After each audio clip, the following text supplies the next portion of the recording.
Dun, dun. I'll be right back. I'm sharing this link. I need more subs. Everybody go share my link for me. I'll be right back. Right there.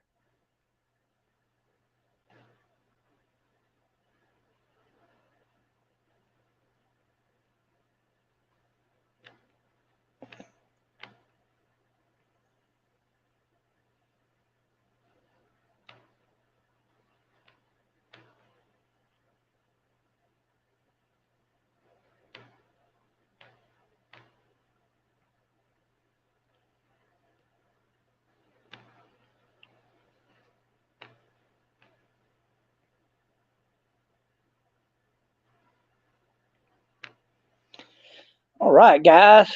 What's going on? Oh, man, it's been a hell of a morning, but it's almost noon, so hey, it's time to celebrate.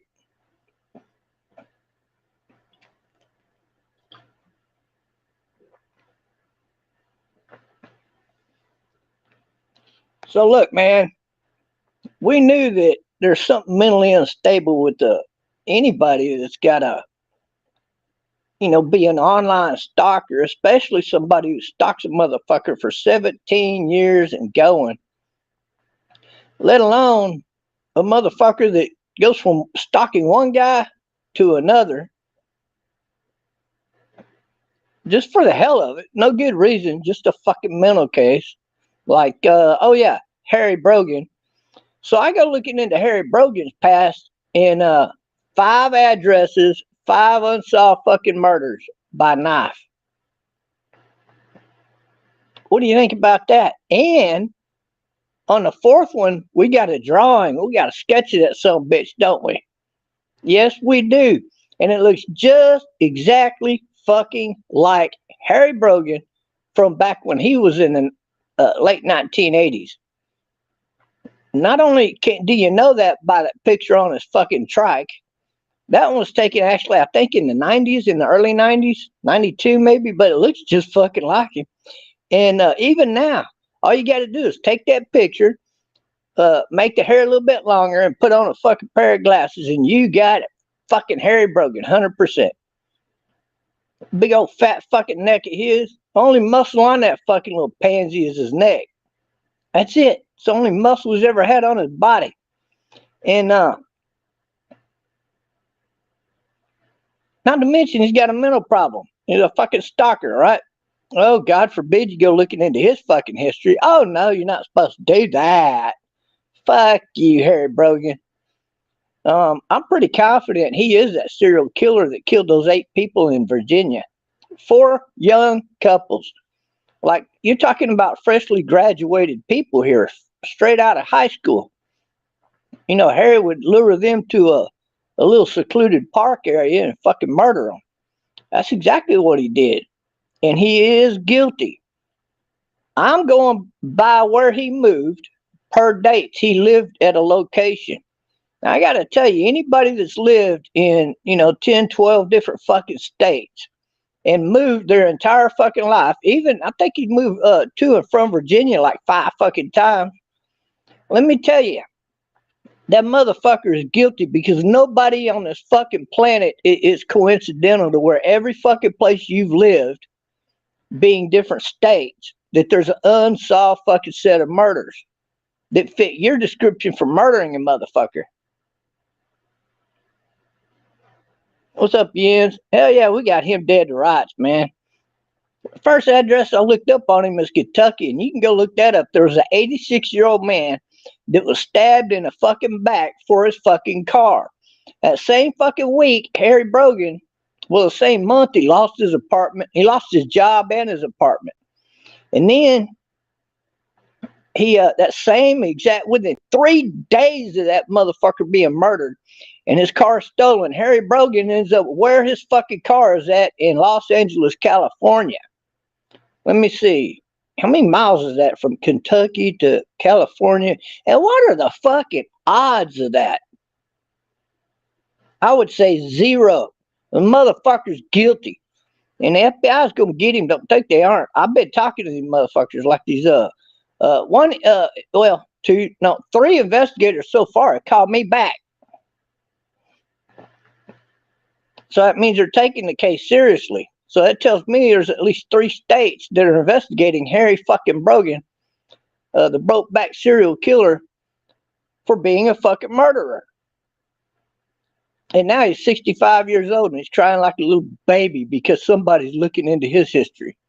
Hell, I'd be crying too if I had that kind of fucking secret to hide. Hell, they're going to put him in a fucking prison. I would assume that he will die before they get him into the fucking electric chair.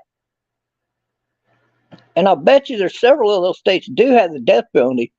And I'll bet you he's already been put on the no-fly zone or list. No-fly list. He's not going to be allowed to leave this fucking country. They'll catch him at the border and say, no, you're not allowed to leave, you fucking bitch. How about that? Yeah. Harry's life is fucked up. And he's going down, baby. They're going to arrest this fucking ass and throw him in prison the rest of his fucking natural born life. Now, we might get lucky if he lives to be, in his 80s or 90s. That, you know how long it takes for them to actually execute somebody like that, right? Like a serial killer.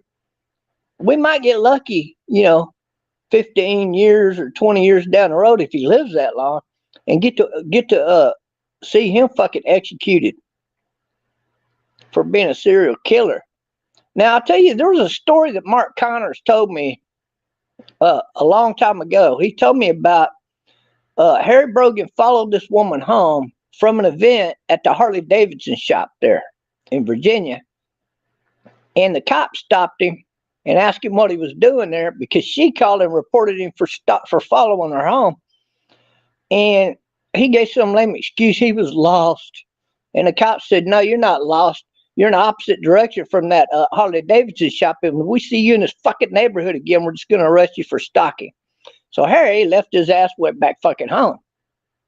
See?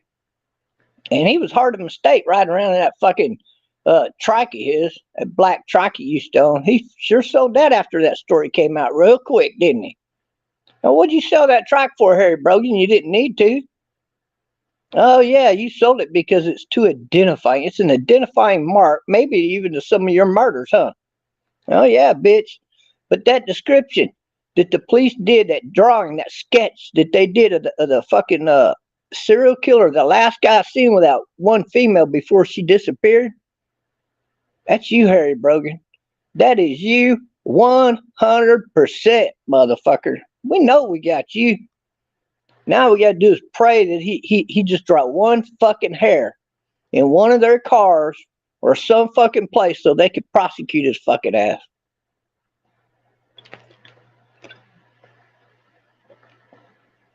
They don't even need that evidence. If every fucking single place he lived, there's a stabbing event that matches his way of killing, he's still going to get prosecuted. You know it and I know it. You bring a case like that to me and the fucking jury, that motherfucker guilty. There's too much underlying evidence against you, Harry. I know you're a fucking serial killer, but you can't fuck with me because I'm not going to turn my back on you. And I can whoop your fucking ass if you had 2 knives in your fucking hand, you fucking pussy. That's a fact. That's why he got a restraining order on Mark Cruz. You know why he did that? He was so scared of Mark Cruz. Well, what happened when Mark Cruz came to see me? I stood up to the son of a bitch. That tells us what kind of pussy runs in your family, Harry Brogan. Not to mention his gay fucking transgender brother. Let's talk about that, Harry. See, his younger brother grew up raping his fucking ass while he was growing up, and he ain't been able to live that down since. Ain't that right, Tony? What'd he tell you, Tony 2.0, about his brother? He doesn't like Bob talking about him being gay because it brings back too many bad memories of him and his brother. Why do y'all think I ram that down his throat every fucking day? Because of that right there.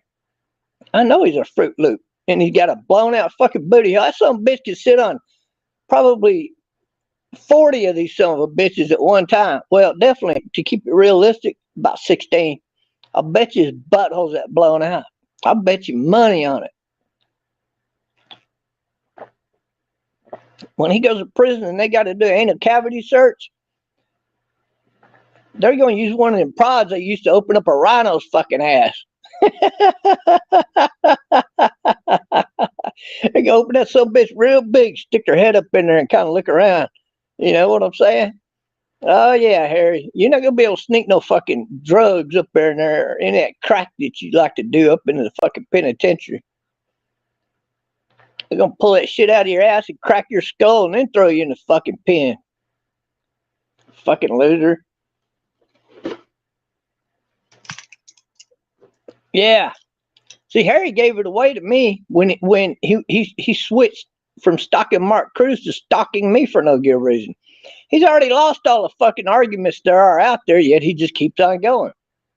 Because he thinks that he's making a name off of my fucking coattails.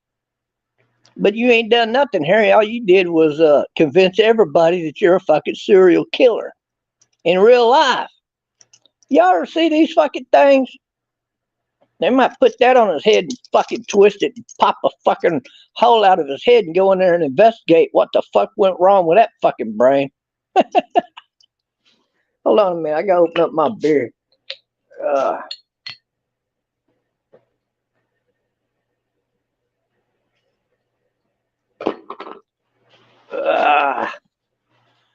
I tell you, this fucking Corona, I got stuck on this fucking Corona. I hate Corona. I fucking hate it. And the reason I fucking hate Corona is you drink them too goddamn fast. You know, I could drink like, if I drink 4 of these some bitches real fast, I'm like, I shouldn't be driving nowhere.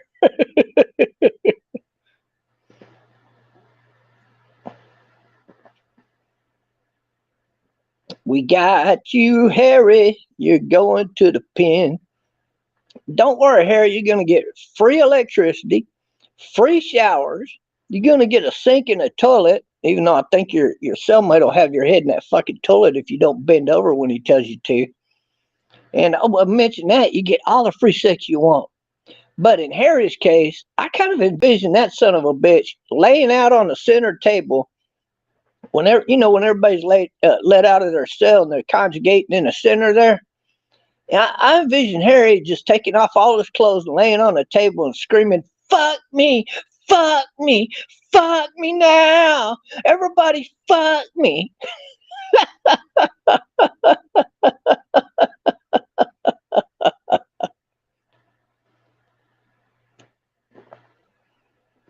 That's too bad for Harry. He's not even going to have any cellmates. You know what they do with serial killers? Psychopathic motherfuckers like you, Harry. They put you in a cell all by yourself. So the only motherfucking sex you might get is from a baton of a fucking security guard there at your prison. Oh, don't worry, Harry. We'll send you all kinds of reading paraphernalia. I'm going to write a book on how I caught a serial killer. And I'm going to send that fucking book to the guards there at your fucking prison so that they can read it to you. Hell, they might even show you a picture, like that right there. Yeah. Or how about this right here? Yeah. Harry will be looking through that to his cell at the guard. At that fucking picture, the book he opens up, and it'll be T-Bob saying, "Fuck you, Harry Brogan." Oh, man, that would be fucking torture, wouldn't it? How about if you know how they supply free TVs to all the prisoners? How about if I send them some fucking recordings of old Trumpster Bob out here doing some live streams, like for the rest of his fucking life in prison? Oh, goddamn, that would be torture, wouldn't it? Hell yeah. Here's to you, Harry. You fucking serial killer ass. You got caught. And your ass is going to prison, motherfucker. Because the FBI don't play around. And then fucking the police department there in Virginia, they don't play around either. That's why they kept calling me back wanting to know how I fucking caught you. They didn't ask if you were guilty or not. They just wanted to know how I knew you were fucking guilty.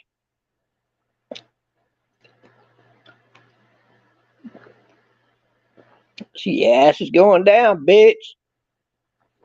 But what I'm happy about, I'm not really happy about that, because for me, it's a civic duty to turn in somebody who I believe is a serial killer. You would do the same thing, wouldn't you? I like to hope so. But a lot of people don't have the courage to do that. They'd be like, oh shit, if I turn him in, he might come kill me. Well, I ain't fucking scared of Harry Brogan, little pussy ass. So here's the reality. That's a done deal as far as I'm concerned. It's just a matter of time for them to put your ass in prison. As far as Witz Inn is concerned, have y'all seen how big his fucking head is due to that radiation? God damn, it looks like it belongs on the fucking body of a giant. Like a 9 or 10 foot human being. God damn, it makes his body look like somebody took his picture and shrunk his fucking body up, but you still got that big fucking head on his body. It's like at least 2.5 times bigger than a normal head.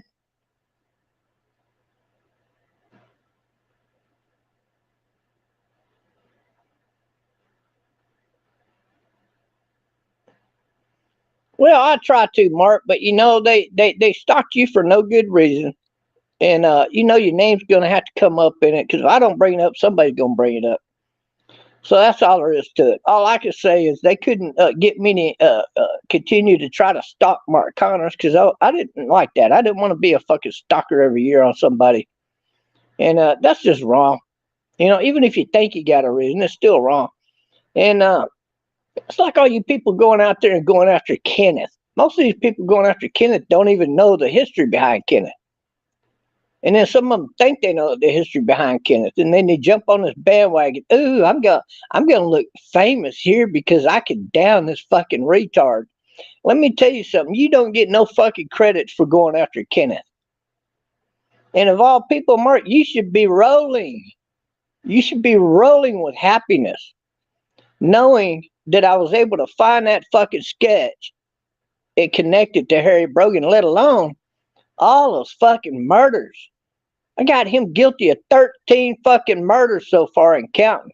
And I think I found a 5th one here at the 5th address, but their fucking system's all fucked up in it. That the one I thought I had the 5th address in a row, it wasn't him, but there are some other stabbing cases there I still got to look into. I'm pretty sure one of them, 2, maybe 3 of them belong to him. So that's good. Our numbers are going to keep going up. I got a feeling everywhere he's ever lived. I think there's unsolved murders due to stabbing. And I think that's I'm sorry. I think that's Harry Brogan.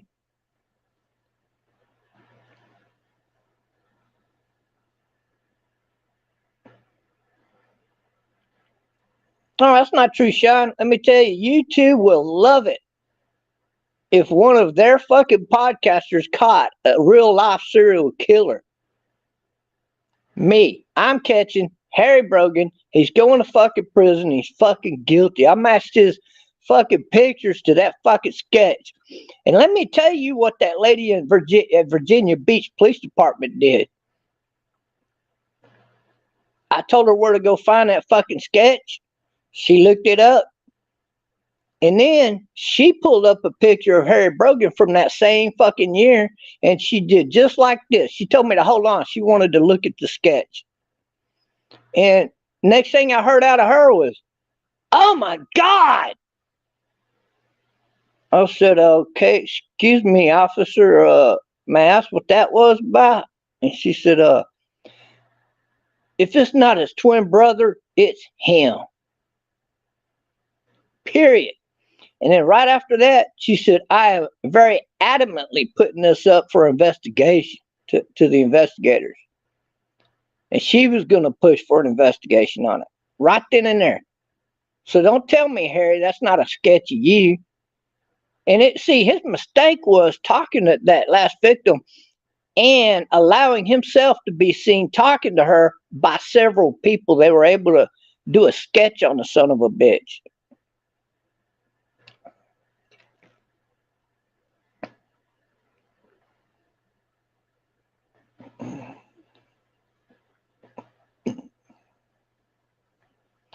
Well, Mark, at least you'll have the vindication of saying, yeah, I was being stalked by a fucking serial killer.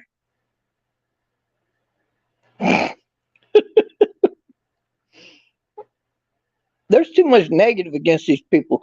And now that Witz Inn has cancer, guys, let's say a prayer about that. Okay, everybody, I want you to bow your heads and join me in prayer.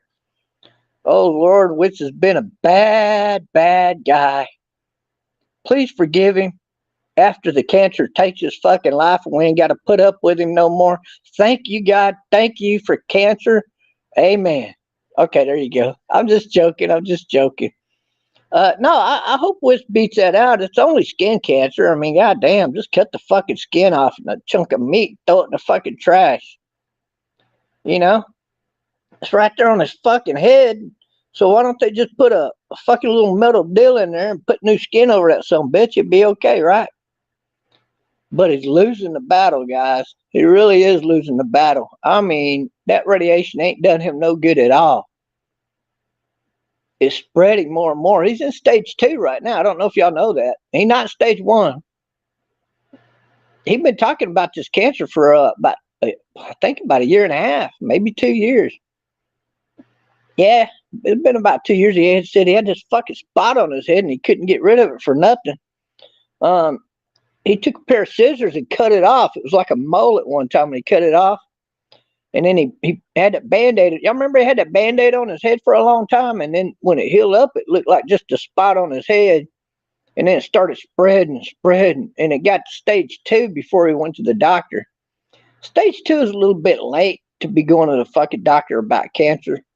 But they're doing pretty good on stage 2 curing people. But I got a feeling he's fixing to hit stage 3. And y'all know what stage 3 is, right? Stage 3 is you're fucking dead. You're dying. It's just a matter of time. No doctor can stop stage 3 cancer. Nobody.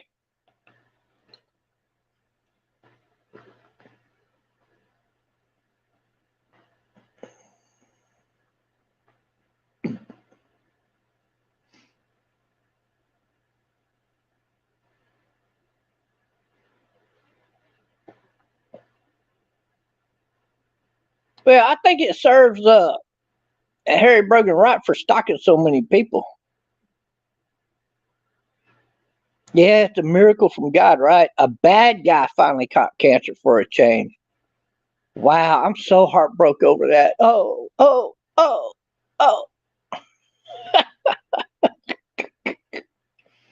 Oh, fuck Witz Inn. I don't give a shit if he lives or dies either way, but I'm just happy it wasn't one of y'all that caught cancer. You know, one of the good people of society. Because then I'd truly be really hurt by it and upset, like in real life. But the fact that it's Witz Inn, Rob DeHaven, oh my God. How in the fuck are you going to get upset about that?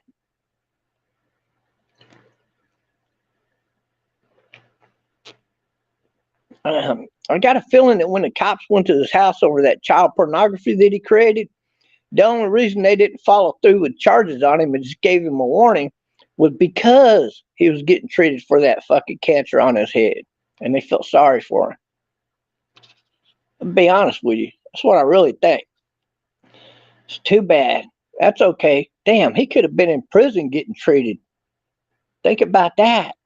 In prison doctors, they don't give a fuck. Oh, did we put too much radiation on him by 30 seconds? Oh, that's just too bad.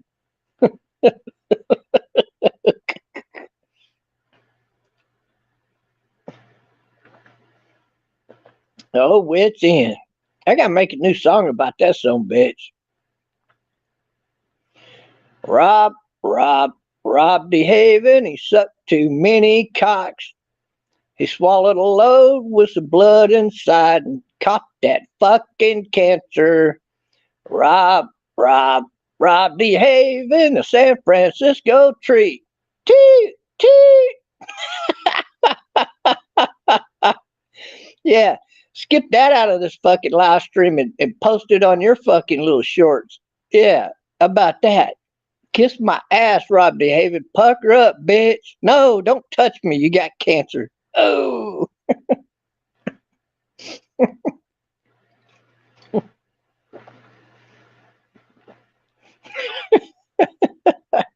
Oh, that's sad, isn't it? That's so sad.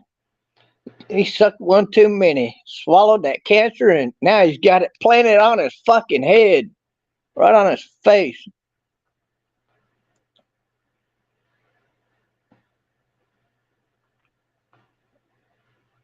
Somebody go tell Witz Inn that T-Bob is live and I'm talking about him. Hey, tell him he's invited to join my live stream. Everybody wants to see how he's doing. Maybe he got lucky and he beat it out. How about, or maybe he hasn't beat it out. But I guarantee you, yesterday when I saw him on that fucking panel there, his fucking head was so goddamn big. I mean, it was a balloon. I mean, I couldn't even believe he's able to fucking function up there in his brain.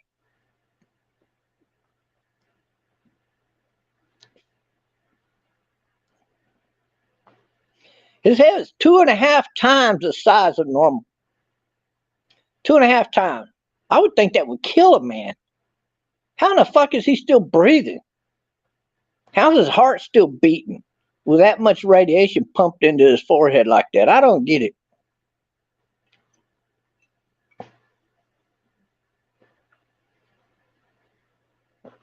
But he was saying he's in the final stages. I think that was the last radiation that they're going to be able to give him for a while. After that, it could kill him, and he's got to sign a waiver to get treated with the radiation anymore. So he's going to have to try another approach. I mean, I don't know about you guys, but if I had cancer on my fucking forehead, I would have told them to cut out the whole fucking area. Just cut it out. Because you can always grow your meat back and you can put something over there like a piece of metal on your forehead or something and they could cover that up with skin, right? I'd rather go around looking like a fucking Terminator looking motherfucker than to die. Or get that much radiation put in my head. Fuck that shit. You know, that shit, all it's got to do is go down into an eyeball and then they got to pop that motherfucker up, put a fake one in. I'd tell them, give me a fucking Terminator eye. You know what I'm saying? Fuck making that eye look real like my other eye. Fuck that. Give me one of them Terminator looking motherfuckers so I can beep. Yeah, can you put a fucking red beam light in that motherfucker so when I look at people, I can push a button on the side of that and turn on the red beam?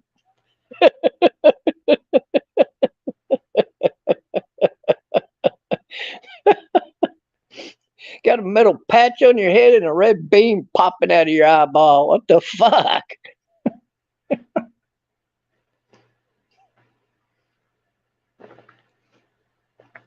God damn, that shit could spread down here on the one side of his face and they'll have to cut that fucking cheek out and put in another piece of steel right there.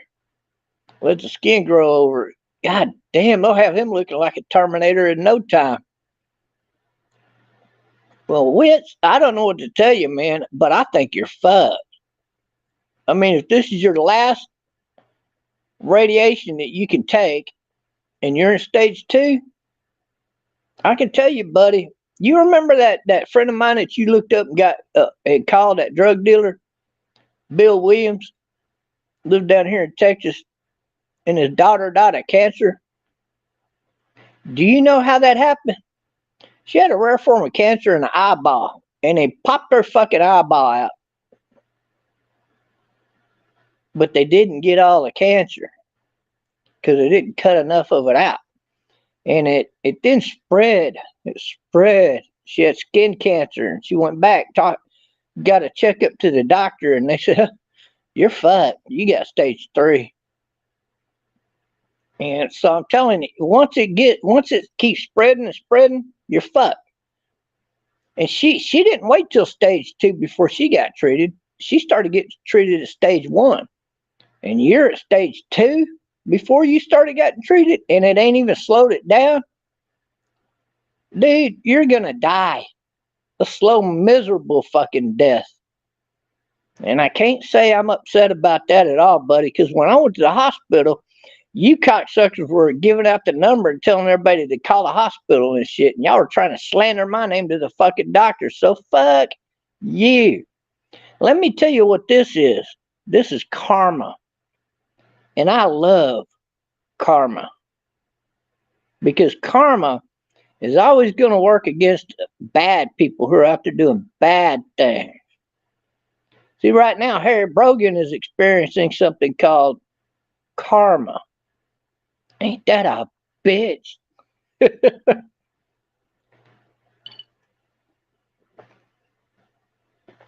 So forgive me while I suckle and celebrate the many victories over my enemies, my stalkers, as they go bury their heads up some fucking donkey's ass and, die of cancer and, shit like that.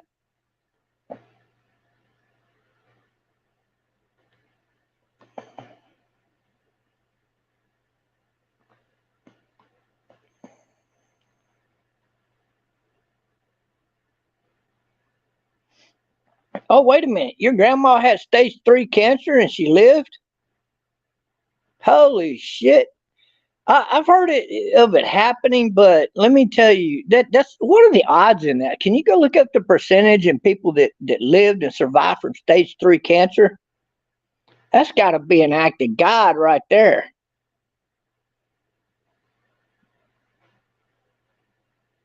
If you got a lot of money and you can survive off of berries and shit like that, that actually reduce the oxygen in your body to a super low level, yeah, then you can beat out cancer because cancer survives and thrives off of oxygen.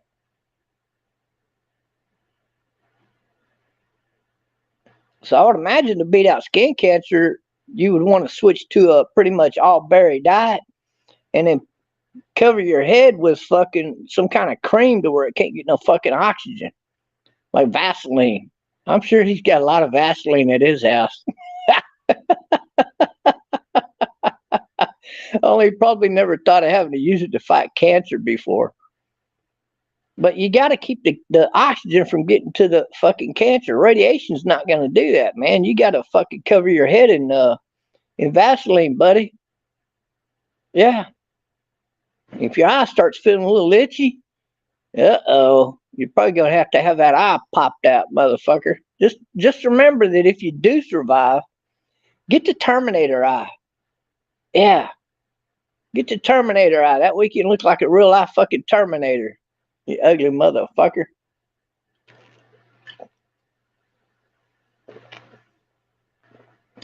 Well, I'm happy about your grandma surviving that, Sean. Oh yeah, that's definitely a miracle from God. There have been people survive stage 3 cancer, but it's very few people out there. Very few people. And I think the reason why is because to eat the food that you need to eat to reduce the oxygen level in your bloodstream, it costs a lot of money to eat like that. Like instead of paying $200 a month to eat food, you're going to spend upwards around $600 a month because that shit is not cheap. You go eating blackberries, blueberries, and raspberries and shit like that 24/7.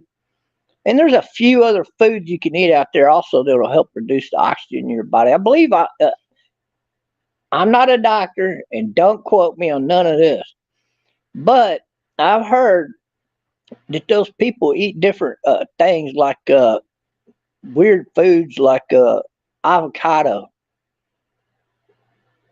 and certain roots that you can eat that when it gets into your system and then your body uses that and takes that nourishment out of those foods that it actually reduces oxygen in your bloodstream.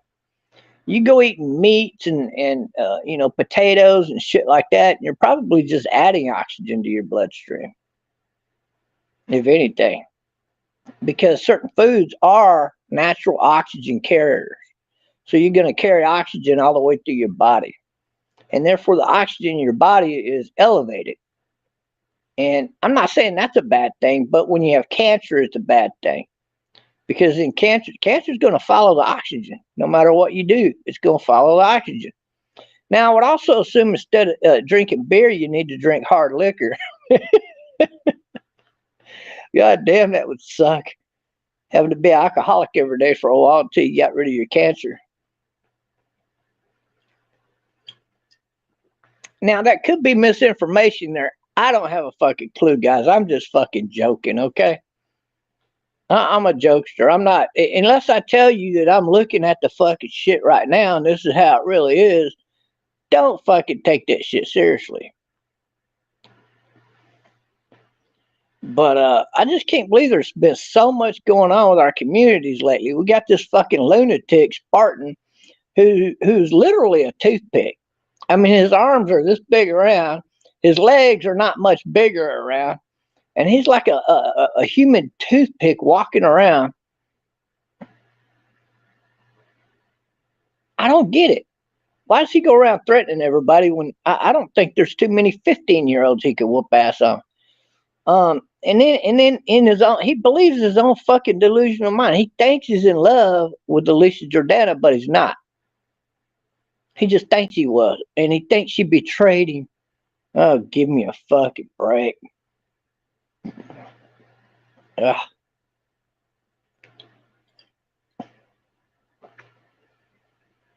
Now I don't know if y'all seen that IRL yesterday that Alicia Jordana put out, but she had Eric back on her show, but on her IRL. So y'all remember Eric, right? He's the guy that sent her like a bunch. I mean, a bunch of fucking jack off videos. And she couldn't show all them, but she did show a couple of deals. You remember when she would blot it out and he was on his fucking, he got up on, like he's doing push-ups, and then he got down on his elbows, and then his rear end started going up and down. What I thought, what's he doing? Push-ups with his butt? And no, he was, and then he started talking. Oh, Elisa, oh, I love you. Oh, God, this is so good. Oh, God, you're such a perfect fit for me. All that fucking shit. Well, anyway, she did show a lot of that on her old Kermit Friends show there, right? I thought that shit was wacky fucking dude, man. And but he's remade himself. He's now a nerdy looking motherfucker. Even though he's in pretty good shape for his age. He's in really good shape, I think, for a guy. But he just really fits a nerdy fucking mode, don't he? And he goes along. See, that's perfect for her because it's like if she corrects him, he just lowers his head and goes, yeah, I'm really not like that. Yeah, you're right. I wouldn't beat up anybody. I'm not like that. You know, or he's like the little fucking sniveling nerd that she got him on a fucking leash, and she just whatever she says, he goes along with, right? And I think that's what you're gonna have to be to get Elisa. I mean, I don't think you could be a man. She don't want a fucking man. She wants a nerd, you know. And Eric's perfect. He's fucking perfect in that role for her because in real life he could probably take care of himself pretty good, but so he could help defend her pretty good. But at the same time, he'll just walk around with his head down, and when he looks up with them fucking nerdy glasses of his, he goes, "Hi, my name's Eric." I mean, what the fuck?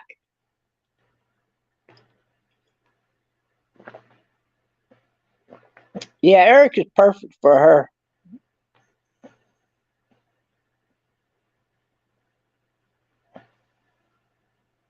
Oh, you want me to post a link for you, Johnny B? Hold on a minute, you goofball looking motherfucker. Is that what you wanted, Johnny B? Come on up here, Johnny B. Let's hear your 2 cents on all these events going on. Harry Brogan, the serial killer, and Witz Inn's got cancer. Or if you want to talk about Alicia Jordana or anybody surrounding Kermit Friends, that's open too. But that's the topic for the day. So don't be coming in here with no top secret government airplane fucking got shot down by a UFO bullshit, because nobody gives a fuck.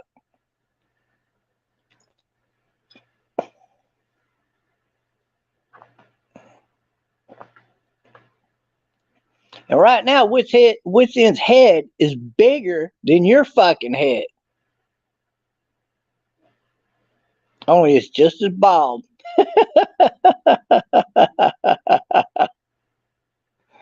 Oh, goddamn, that poor guy. He can't be feeling no pain. I mean, that's got to be like, I'm here. My name is Witz Inn. What the fuck?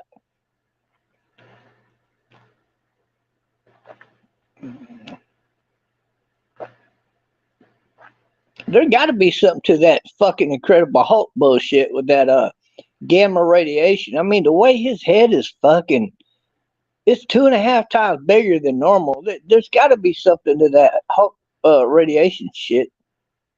You know, like in real life. I wonder if the government isn't holding something back from us. Do y'all think that the Incredible Hulk ever really existed? I do. I think he used to exist at one time.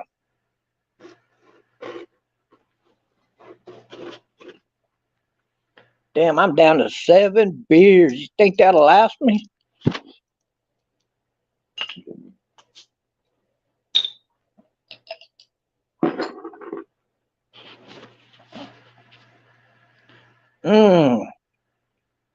If there's a donation link down below, somebody send me $20 so I can buy some more Corona, please. Thank you. Y'all have a good day.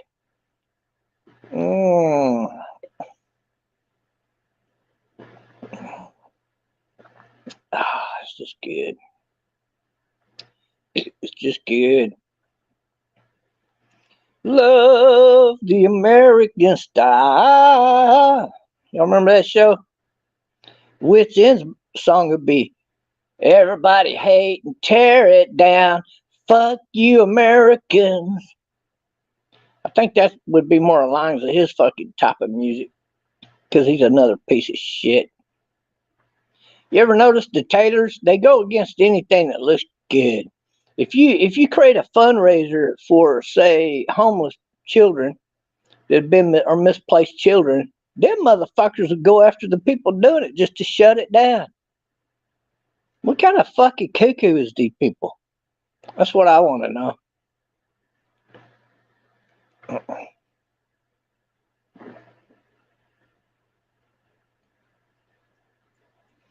And Yens, where you at, Yens? You want to get Mark Connors up and talk to you and all that bullshit. And I keep telling you he's not going to do it. You know he's watching his live stream, so if you want to talk to him, get your ass up here on the panel, bitch. I want to hear his thoughts on the shit. Hold on, let me go get him.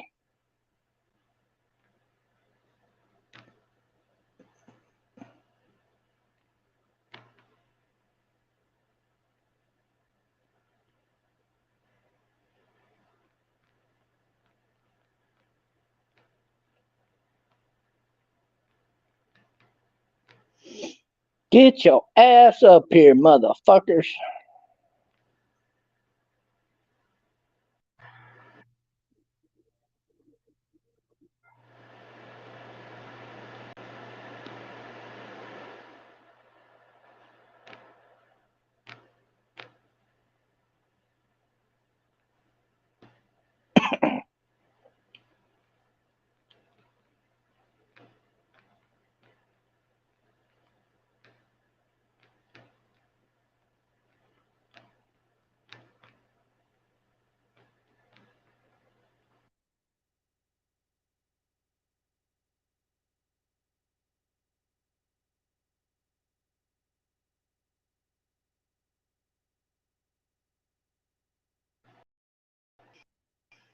I'm out if that number calls back because it's probably another fucking investigator wanting to talk to me.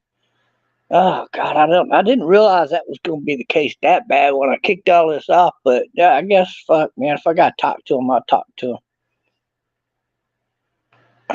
I don't know who that was calling. So I put the link out not only right here in chat, but I put the link out in all your fucking Discords over there, or several of them. I think 4 or 5, maybe 6 of them.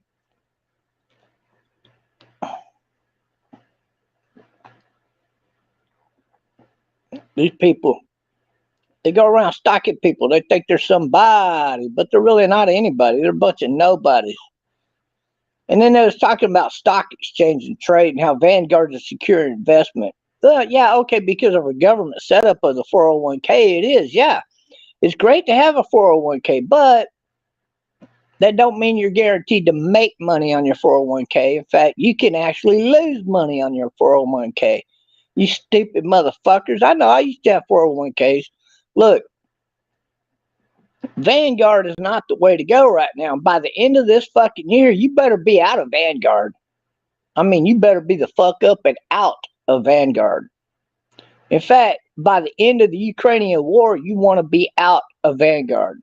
You do not want to be invested with Vanguard. You want to invest it in a completely different direction with your 401k if you want to continue to make really good money with your investment. Because I'm telling you, Donald Trump is pretty much guaranteed to win the fucking election next year. And I guarantee you, everything's going to swap back around the other fucking direction with these banks.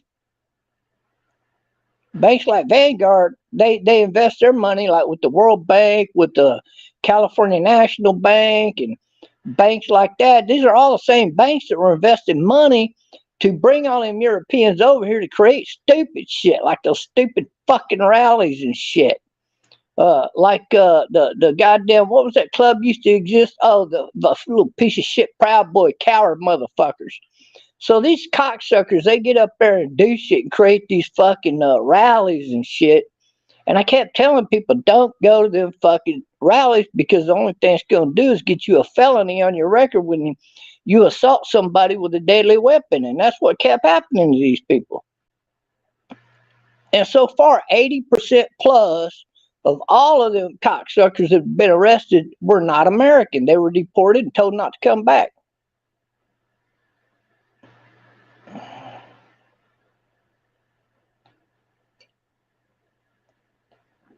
Told you that shit was from Europe. It had nothing to do with America. In fact, when all this shit first started up, when it very first started up, who the fuck was behind it? Who created Antifa USA this last time around? Talk to me. Come on, man. I know you people have been following me for years, so come on. Sunsara Taylor, who was a cousin to John Taylor, Fireman John.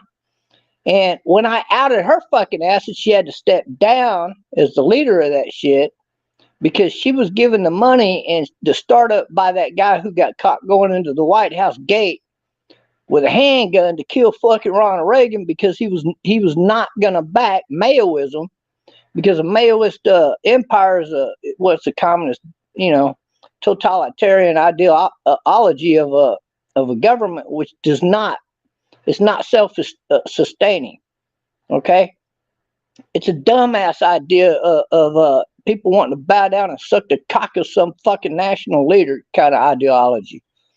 So this guy decided he was going to kill Reagan, and then he got caught, he got arrested, he bailed out, and then he flew his fucking ass to England, and they will not deport him because he faces the fucking death penalty if he ever comes back to America. So that's how all of that shit started up, by that cocksucker right there. Forgot his fucking name, but he's a piece of shit. And then I went after Sunsara Taylor and started connecting all the fucking dots for you. And y'all didn't know how I was doing it. Well, there was several ways, but one in particular, I joined their fucking group online. So I knew every fucking event they were going to do 2 months before they ever fucking did it.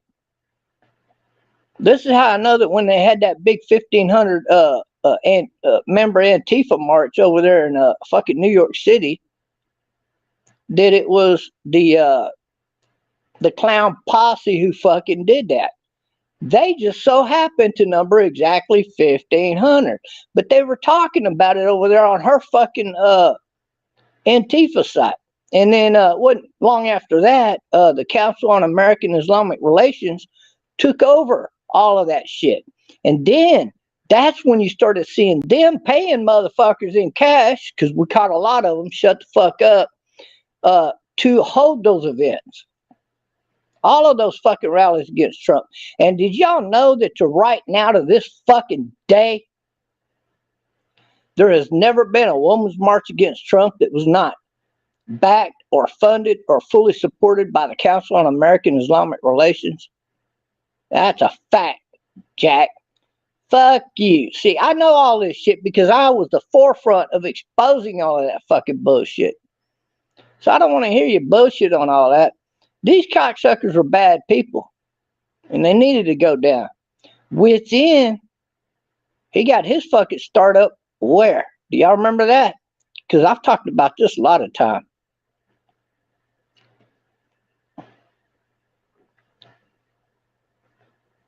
Come on. He was an organizer for those Occupy Wall Street motherfuckers. And when all of their money people got arrested and got thrown in prison for robbing that armored car, amongst other shit, they all went to prison. See, but he was not a money backer. He was just a person of interest because he was the one that created Liberty Rush, where they could all go over there on that social network and conspire against real American people who believed in the people, who believe in freedom, who believe in capitalism. These people are pro fucking communist. So excuse me, but Witz Inn's got fucking cancer? Like I give a fuck. Oh, wait a minute. I do give a fuck. I hope he fucking dies slowly. Yeah. Anybody that's anti-American, fuck you. That's what I got to say about the matter.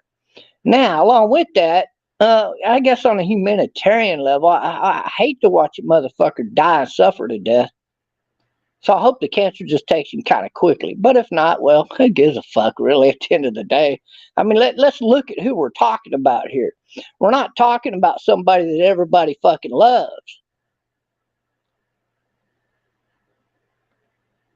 We're talking about Occupy Wall Street here. Occupy Wall Street, all of them little groups and clubs became the original startup for Antifa. Shut the fuck up. I know all of this fucking history, guys. All of it. And then some. So don't come talk to me about, oh, poor Witz has got cancer. That poor fat-headed bald motherfucker. Evil piece of shit. That's what he is. You goddamn right, Tammy. God bless America and fuck everybody else.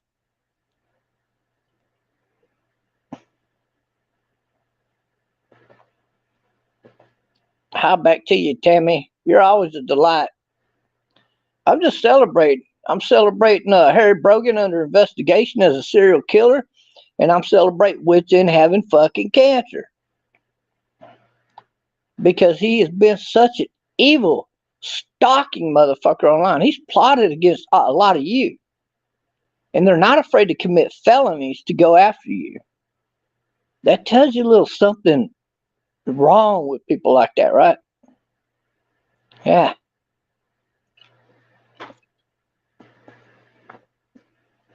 So y'all can high side all you want. You can come in here and talk all that smack you want. You can try to damn beer.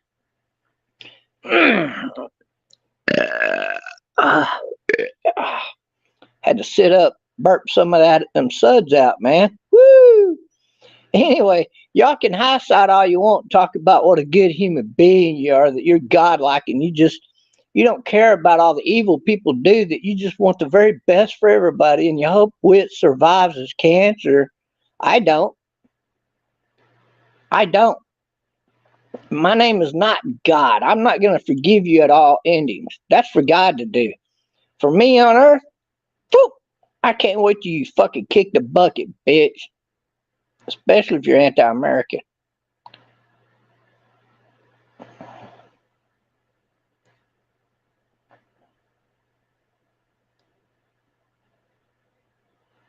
Yeah, exactly, Tammy. Yeah, I'm trying to work that up. I'm trying to get all that going. I had to do something else this month came up, but I'm definitely going to get my store going. I'm looking around. I need to know where the best place is to get a store, to start one up online, and the best places to go to get t-shirts made to resell them. So I don't have to sell them at, I don't want to sell t-shirts at, say, $20 or $30 if I can sell them for $10 or $15. You know what I'm saying?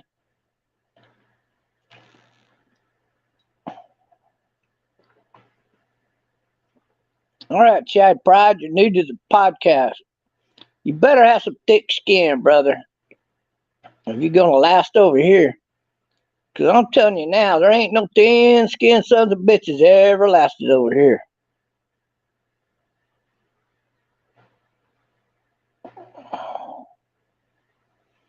Well, I know that, Tammy, but I'm just saying, somebody out there knows where to have t-shirts done like that and made and shipped directly to the customer, to where I don't have to necessarily buy, 2,000 shirts to get a discount kind of thing. And then hope they sell.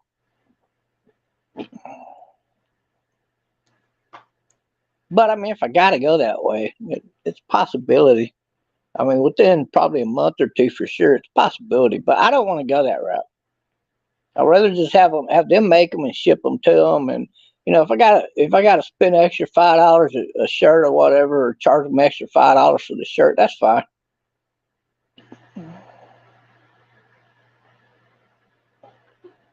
Yeah, I've heard of Teespring. All right, turn me on to it, Tammy.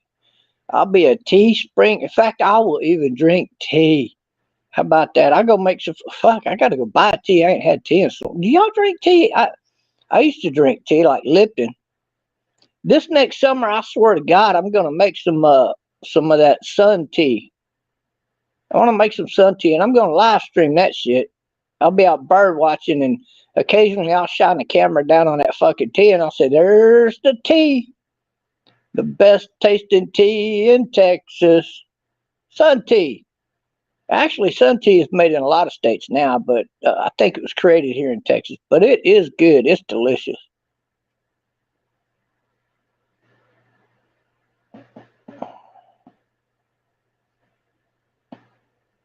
You can't buy a T-Bob t-shirt right now. I don't have a store up. I never had anything like that. But I'm going to start one up here real soon because my woman in Africa wants to sell some African products, mainly for females, like dresses and shit like that. But we're going to have some men's clothing up there too.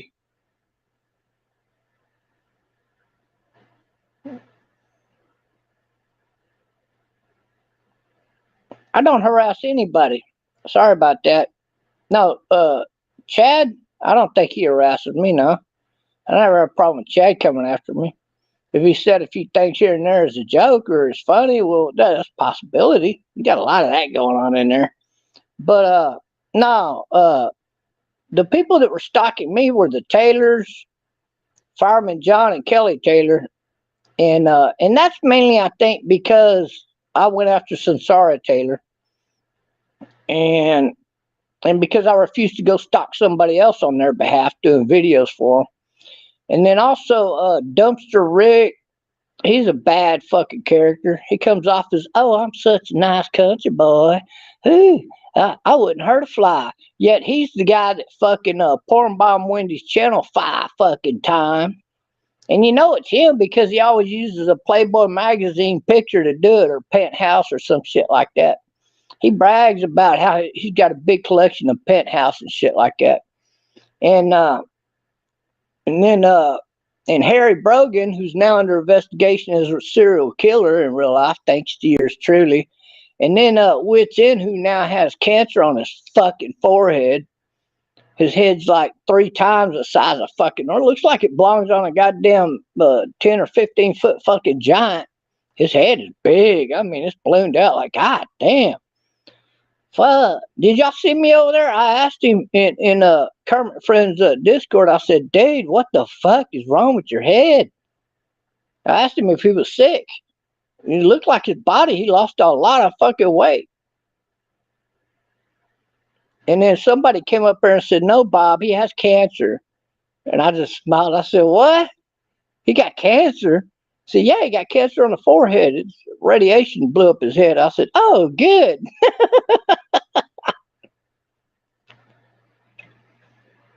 God damn, that was good news.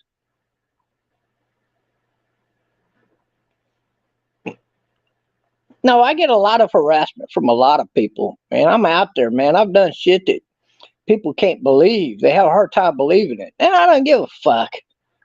My story's never changed my entire life. I got nothing to hide. My whole fucking life story is out there. So I really don't give a flying fuck what people think, right? I go on with who we are as people, as Americans, because if we don't put each other first as a nation, we are going to fall. Now, if you look throughout history, all the great empires imploded from within. It's because the people did not stay in together. Now, if the people don't stand together, then the country's going to fall. Fucking wrong. That's how Rome fell. Rome fell because each and every fucking individual governor got self-greedy. They didn't just fall because the king was coming back married to an African goddess. They fell because on his way back, they saw an opportunity to kill his fucking ass.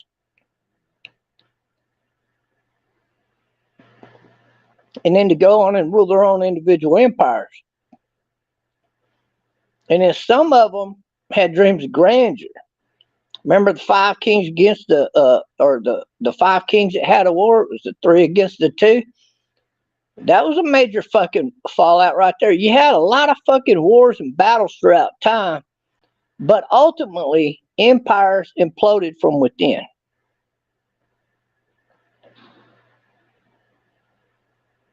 That's the reality of things.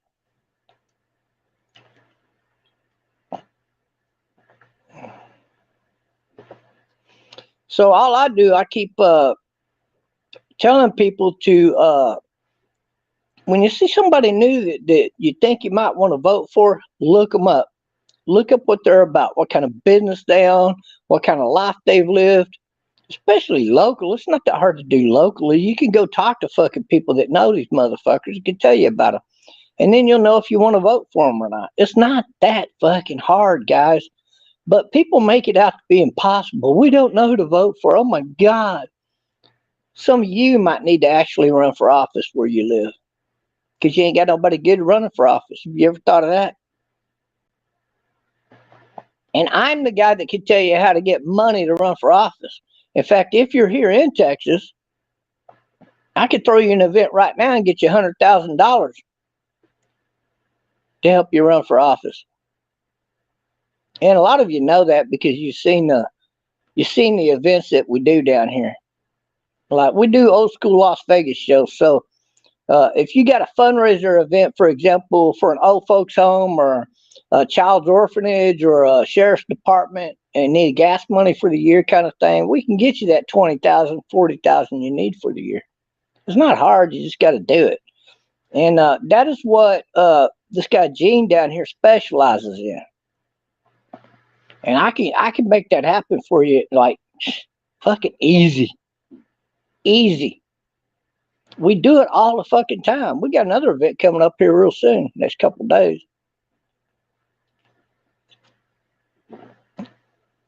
You seen the house I live in. You seen all the equipment they store in the fucking house here, right? Well, there's no way around that because they got so much equipment. You got to put it somewhere.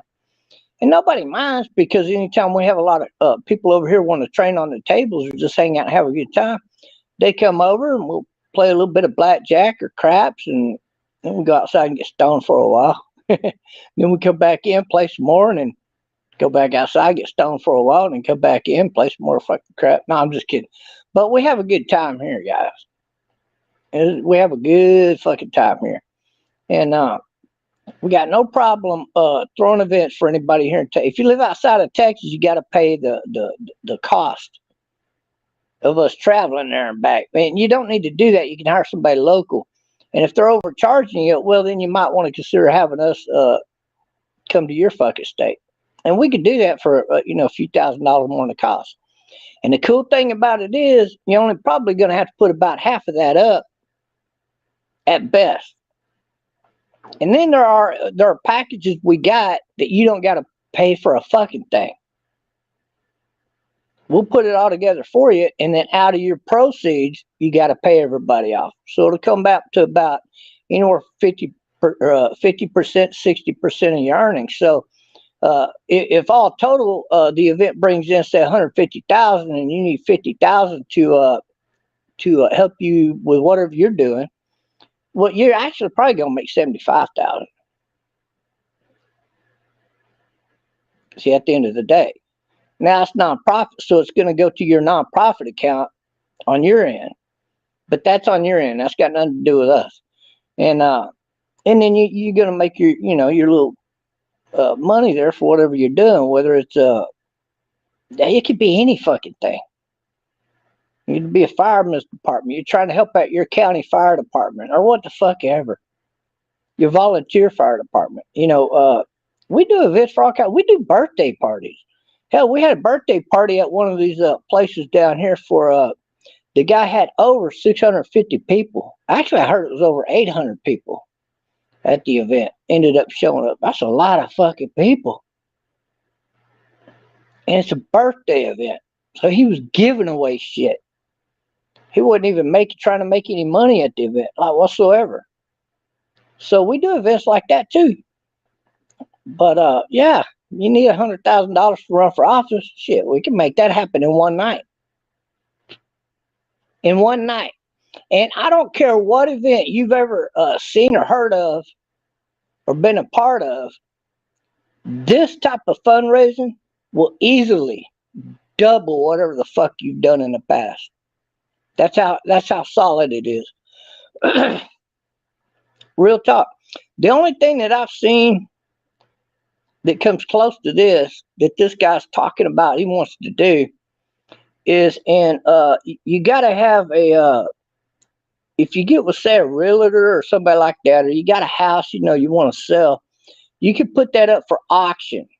So he's talking about doing auctions yet, but I haven't seen him follow through with any of that yet. So I don't know if that's going to be a go or not. But auctions of large products like a house or exotic cars, well, yeah, those are going to do good, because you take $100,000 car or say $1 million, you can bring in $1 million car and you can easily bring over $2.5 million in an auction. And somebody's going to win that car. Now, they may invest, say, $100,000 in tickets. Let me see, $100,000, they win $1 million car. Yeah, so you end up with dealers in there bidding on the products and stuff. And it may not even be none of them that win. It may be that one little housewife out there that bought one fucking ticket that wins the product. But irregardless, that event's going to make you a shitload of money. The problem with that event is it's an ongoing event, and it's going to take you months and months and months and months to earn that fucking money. See, but if you need, if you're talking about a one-time event, quick event for one day, there is no better event than a casino nights type of fundraising event. There's no money gets exchanged. Nobody's gambling for money. Everybody's just having fun. And the more chips you win, the more tickets you get. So whatever is being given away at the end of the night, you stand a better chance of winning those products, right?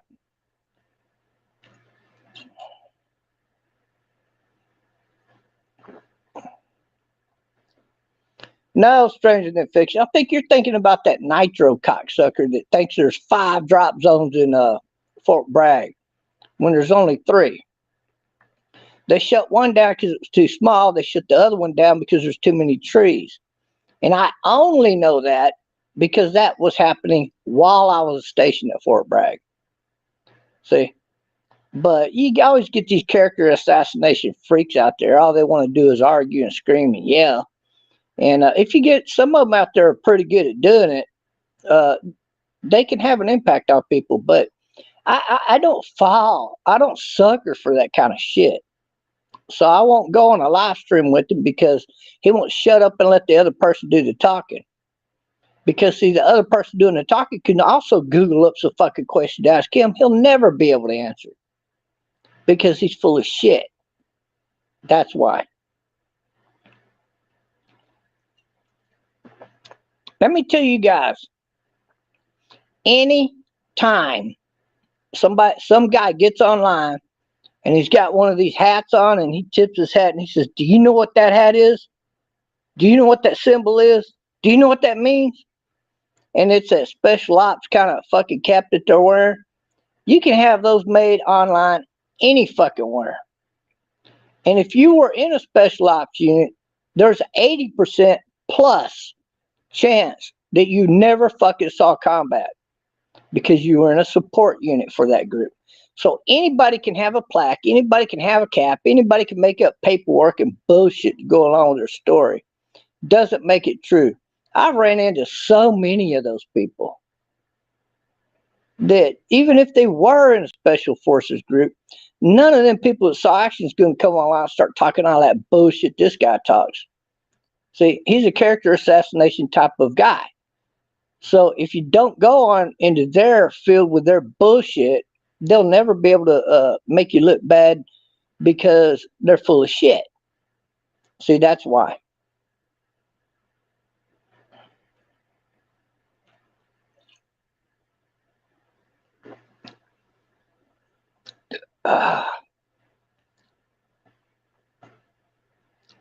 That's like that famous flying saucer on the other side of Dallas over there. And if you go east of Dallas, off the highway, you come off the highway, just south one road and make that left, and you're going down there a little over a mile down there. You're gonna see this old flying saucer used to be there. It's a landmark now. I think it's still up, but it may not. They used to have this flying saucer. No shit. And they had it mounted up on the still stands in frame. A couple purchased it as a house originally and lived in that motherfucker. Way back when. Originally, does anybody know the color of that flying saucer? I do, because I grew up down here. Most people that have seen that flying saucer get it wrong. Like I would say 99%, maybe 98% of everybody I ever met does not know the color of that original color of that flying saucer.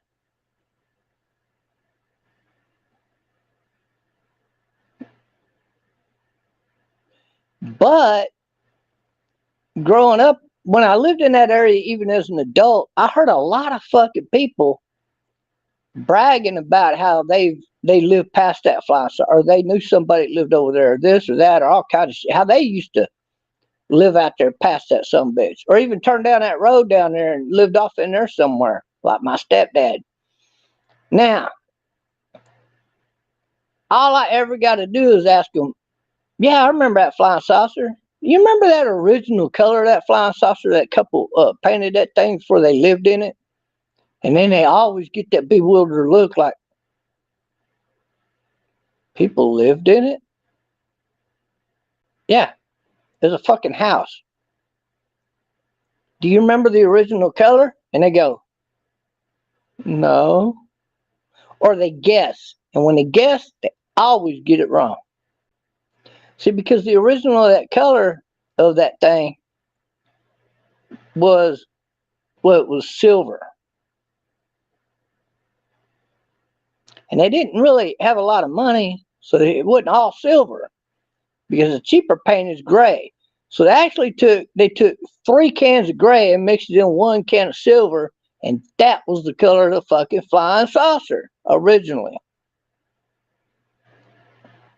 Technically, originally, the flying saucer wasn't even painted, it was stainless steel. But when they did paint it, because the stainless steel was cheap and it would rust in some places, and the fucking rivets a lot of them weren't good. They had to have it re-riveted. And then when they painted it with the color I just told you. It was still fucking silver all the way through, or a metallic color, if you will. But what is the first real color that they ever painted that motherfucker? Does anybody know? It was orange. A lot of people didn't even know that.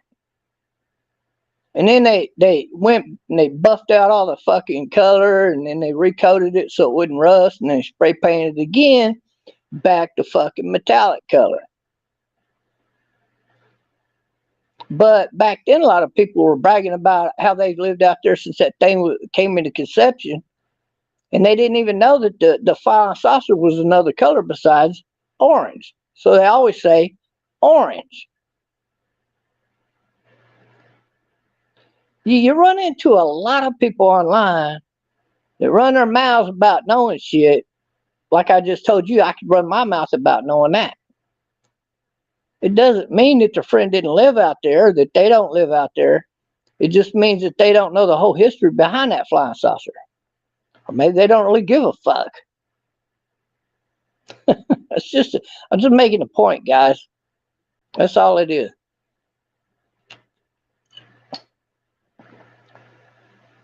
But you run across a lot of these cocksuckers. If you're in a helicopter unit, you can't tell me you know everything about a fucking somebody that flew a jet. And just because you flew a jet don't mean that you have the credentials to fly a fucking jet. You dig? There are people in special ops that think only they did that kind of work. Oh no, oh no. Our government sends in two-man teams. It might be people that do jobs for the FBI or Homeland Security.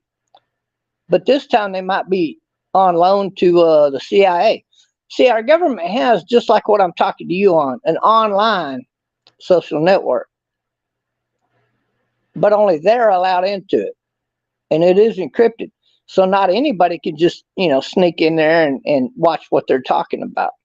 And in that event, when they have all of their special forces unit, Green Berets, or any of the above, that Delta teams, your SEAL teams, and I've met all the above guys that have been in those units, and they're all different. But just because the guy was in one of those units doesn't mean he's got a fucking clue what all these other fucking units are doing, or what the military or what the government is doing. If Homeland Security pops up one day and they say, we got a problem, we need somebody to go in here and get that, or kill that motherfucker, or kill that son of a bitch over there. And if all of your special ops teams are kind of busy at the moment, who are they going to call? They're going to get somebody to go take care of that fucking situation. Whether it's 2 guys, 5 guys, or 10 fucking guys, or a whole fucking unit. Whatever's available, if they got to have it done right then and fucking there, they're going to get some people to do it. And I know because I've been there and done that. And so when you get these fucking people in here that are special forces that think they know it all, or they try high-siding, or you get a guy that was the water boy for the Green Beret, they don't know a goddamn thing. They never saw no real fucking action. They just like to run their fucking mouth how they saw all that action.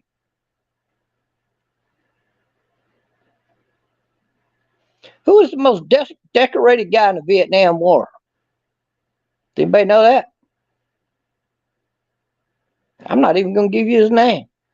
But I'll tell you this. I used to work with that motherfucker. Yeah. His dad used to own a company that I worked for doing local truck delivery. We delivered everything. Whatever the fuck you needed delivering local, we delivered it. Didn't make a fuck what it was. Now, usually most of the products that we delivered were like food products, like oil, maybe cooking oil, shit like that. We delivered any fucking thing they needed delivered locally. If we got to go to 3 different stores, we break it down, shove it in them fucking trucks, and deliver it. Now, I knew before his dad did that he was the most decorated Vietnam soldier that existed. He got upset one day because they gave credit to another guy for being the most decorated Vietnam veteran. And I urged him to give him a call and correct him, and he did.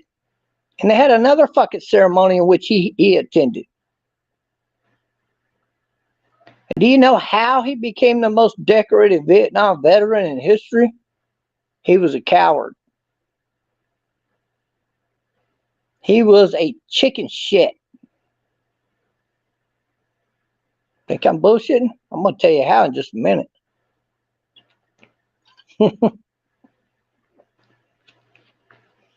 He told me one day, he said, Bob, do you know how I became the most decorated Vietnam veteran in history?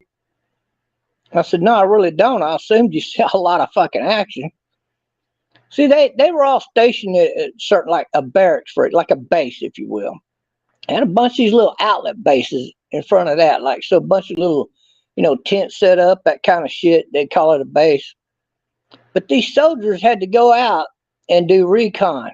Bunch of them, they'd like that, right? Just, and they would do all this fucking recon out there, see if the enemy was anywhere to be seen.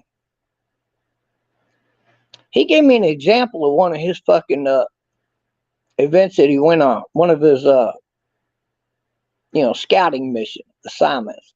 He didn't want to go. He hated that fucking shit.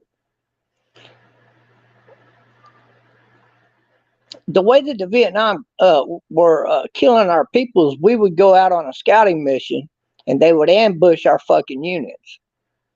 Entire units got fucking slaughtered like that. So they went out on a recon mission, assignment, if you will. It's a daily thing for them. So it just so happened that on that particular day, it was somebody else's turn to be the forward observer, to be the guy out in front. He was the guy in the back. And they were walking through the fucking woods. And then what happened? They got ambushed. The enemy threw the fucking logs down behind them and opened up fire on them too. You know what he told me he did? As soon as he heard them fucking logs fall down behind him, he knew it was an ambush. And then the shooting started. And he looked down on the ground. The guy in front of him got shot to death. So he grabbed his fucking gun. He had two guns and he ran exactly the opposite direction that they came in, shooting those two fucking guns. He doesn't know how many fucking people he shot. It might have been one. It might have been five. He don't fucking know to this day. He was so fucking scared. He was just running in the opposite direction. His entire fucking unit got shot to death. And he survived. And he got a fucking award for that. A medal and all that. But it wasn't the only time that happened. That happened more than one time. This guy became the most decorated soldier of the Vietnam War. And he lives right here in Texas. I can Google up his name and all that shit. It's not hard to do. Go look up where he worked at. Go look up where I worked at. And bam, there it is.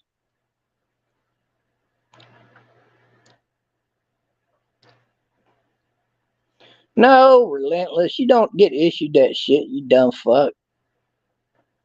They only give you special weapons for certain assignments. The only thing you're assigned when you're in the military in terms of weaponry is you got an M16.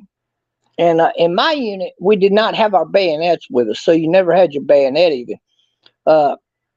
In fact, when they actually went to war, the M16s that you had in peacetime, you didn't have when you showed up in Afghanistan. When you got there, you got all new weapons. You got new F-16, you got new bayonets, you got grenades. They didn't have fucking grenades assigned to you. You don't have none of that shit. It's not real. You have M16s in your fucking arsenal, but that's just what you practice with. But the M16s we had when I was in were pretty fucking old. Or anything, you really had to keep them clean for them to operate properly. They got too old or too dirty, and you had to go. They had to order new parts for them things to even work. And then they got so bad at one time they had to bring in a certain percentage of new M16s for us to have because they were just that fucking old. And but if you go look in the Gulf War and all that shit, they had big fucking drums. We had the little fucking clips that you clip in there, your clips, and you only could put so many rounds in that motherfucker. And then so we had a 30-round clip. So you stuck your fucking ammo in there, and then you tape two clips together, and you take one out and click the other one in, and then you got a new clip. And you got to lock and load, start firing. But when they went to the Gulf War, they didn't have those fucking clips. They had 100-round magazines that they clipped in there. And they had extra 100-round magazine clips on them. I only know that because I've actually been roommated with people that were in the Gulf War, for example, kind of thing. And I've talked to those people. So I know exactly what went down with arming our people for the Gulf War. It's the only reason I know that. I wasn't in the Gulf War. I got out before all that shit went down. Because I had a bad captain. I didn't like his fucking ass, so I chose to get out. And they even asked me during that court martial, they said, you want to get out? Are you sure? And I said, fuck yeah, I'm sure. I'll take the 500 court martials into being a unit with this fucking cocksucking piece of shit captain. And so that's what I did. And I'm glad I did, because I might have ended up shooting his ass and gone to Leavenworth or something, because he was that fucking stupid. And I never did like that motherfucker. I know where he lives to this day. Better be glad I ain't over there whooping his fucking ass just for the hell of it, because he really is that stupid of a cocksucker. And you'll never see him confront me, even though he knows I'm live streaming and I talk shit about him every chance I get. He can suck a fucking dick. I will go to his fucking state and beat his ass before anybody else's. And that motherfucker cannot whoop my fucking ass. I promise you that. I tried to get that motherfucker to fight me so many times. His excuse at my fucking discharge was he didn't want me ending up in Leavenworth. No, the real deal is he didn't want to end up in fucking hospital in intensive fucking care. See? But he held the fucking rank. And that was my fucking problem with him.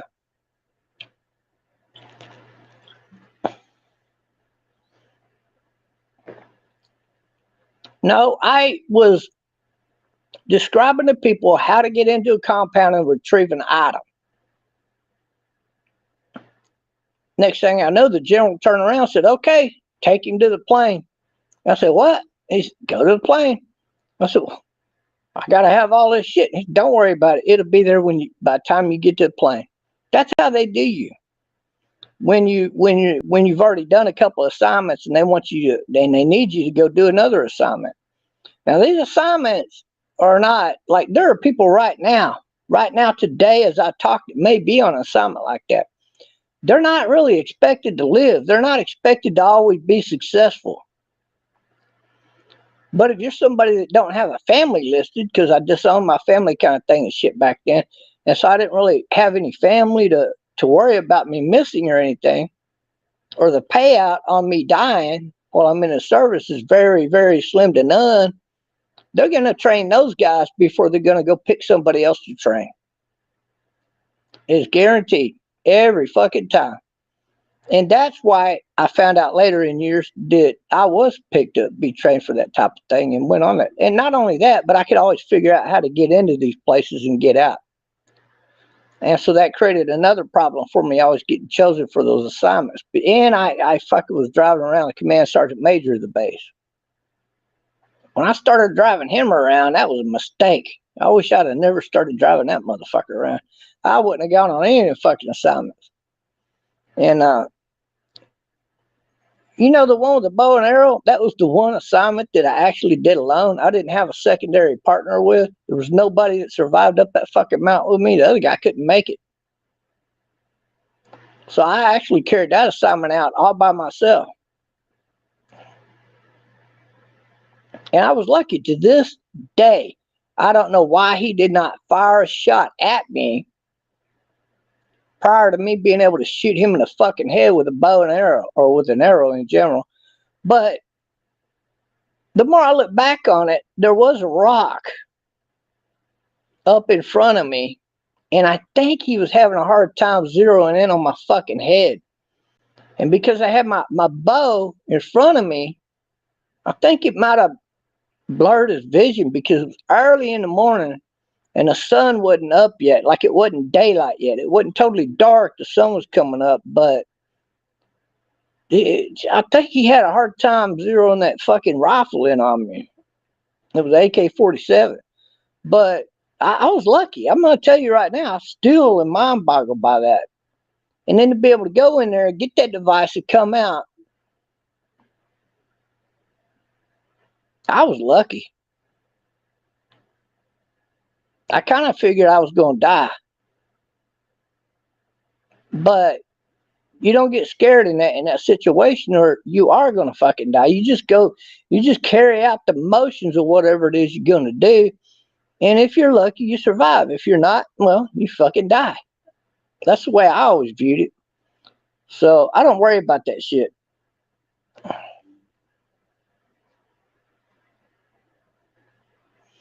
But Nitro is one of these guys. He's full of shit. He's never going to convince me of nothing. He never did shit. He never did nothing compared to what I did. And I could go pull up his record, but if he ever did anything top secret, it's not going to be listed on his fucking record. See, that's the reality of it. That's how come I know he's never going to look up on my record, find me stationed at Fort Hood, yet I could describe exactly how to get to that building that is at fucking Fort Hood. And there is people that have been assigned right there in Fort Hood that will back me up in that fucking story, and I think he knows it.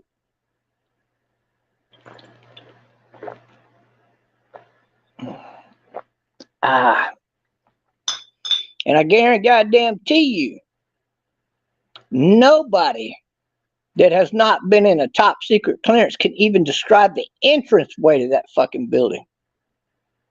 But I can. So how do you explain that if I'm full of shit? I promise to God, there's not a civilian alive that can tell you what that fucking building looks like surrounding that fucking door.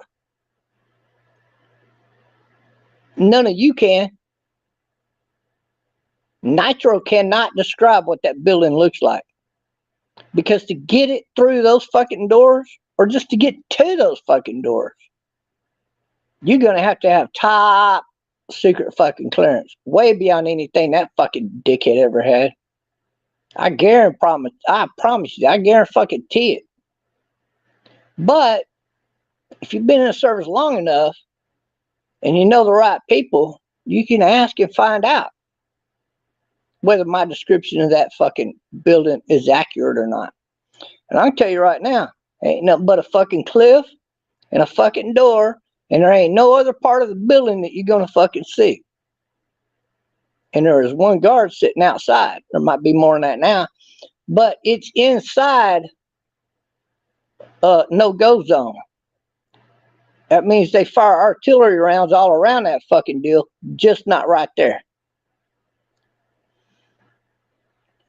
See, and Nitro, that shit's above his pay grade.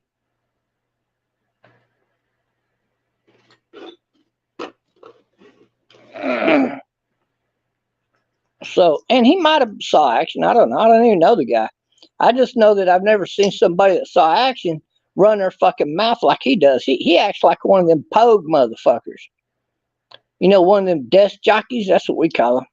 The guy that was sucking the general's dick 24 hours a day. Oh, he went out on those missions. Like his unit got deployed, but he never got deployed to see the fucking action.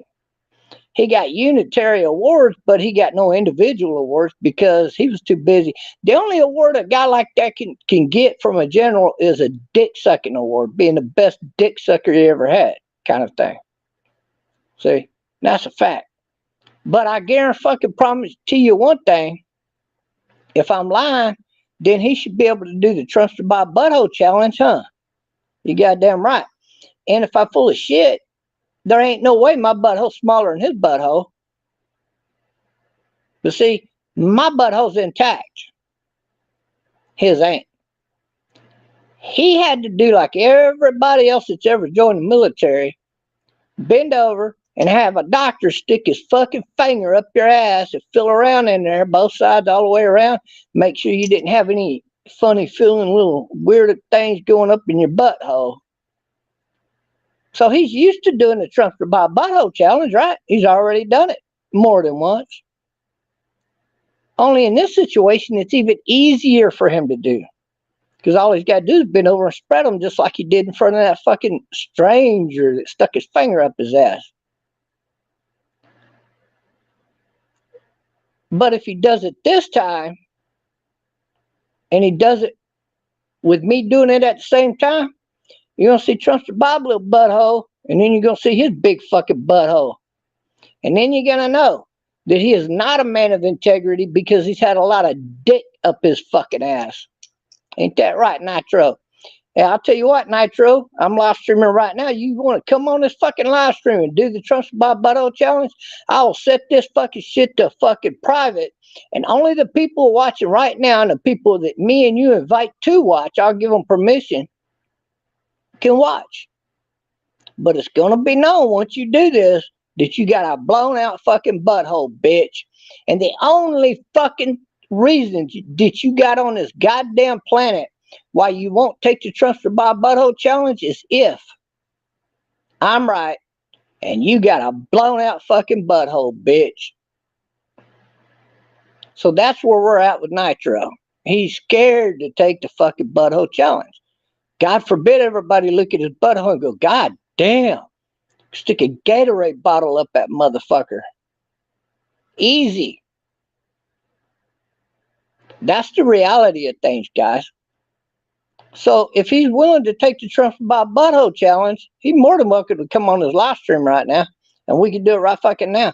Or we could go better yet to voice chat in Discord where we can do it, and we ain't got to worry about getting people reporting the video and all that. But if I turn the video private, we're not going to get reported anyway.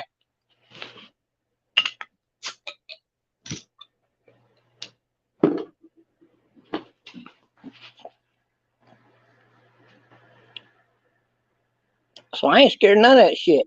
In fact, I could do it and keep it public and just delete the video when we're done, because all of my buddies out there are going to record that fucking shit. I guarantee it. So you just come on right now. We'll just fucking do it right now. How about that? Nitro, if you're a man of integrity and your butthole is still intact and you didn't take it up the ass from the fucking general that you were sucking his dick, then you should have zero problem with doing the Trumpster butthole challenge. If your butthole is still intact, then prove it. See, in my world, the proof is in the pie hole, motherfucker. Little something Dumpster Rick should have warned you about. I'm gonna call your fucking ass out, bitch. You come high-siding on me too much.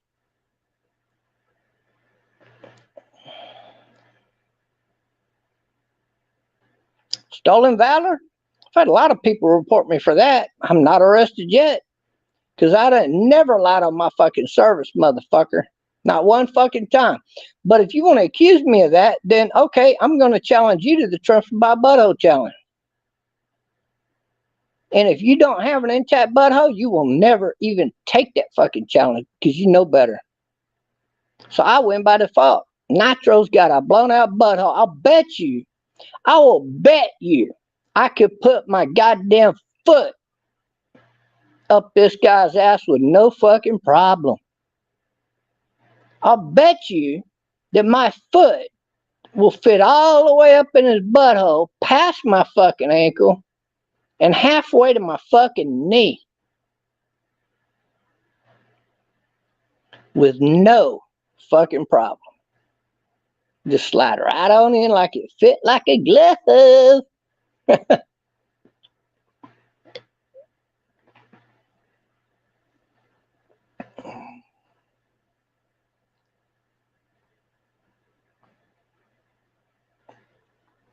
Now that mind shit they're talking about, let me tell you how that come about. So I was live streaming one day with Team Hate. Back then they weren't Team Hate. They were one of my assets that I would use. If I wanted them to go after somebody and grind them into the ground till they found out information about them, they would go do that. That's what their job was, working for me. I'm the one that trained them to do at least half of the fucking shit they know how to do, unfortunately, online.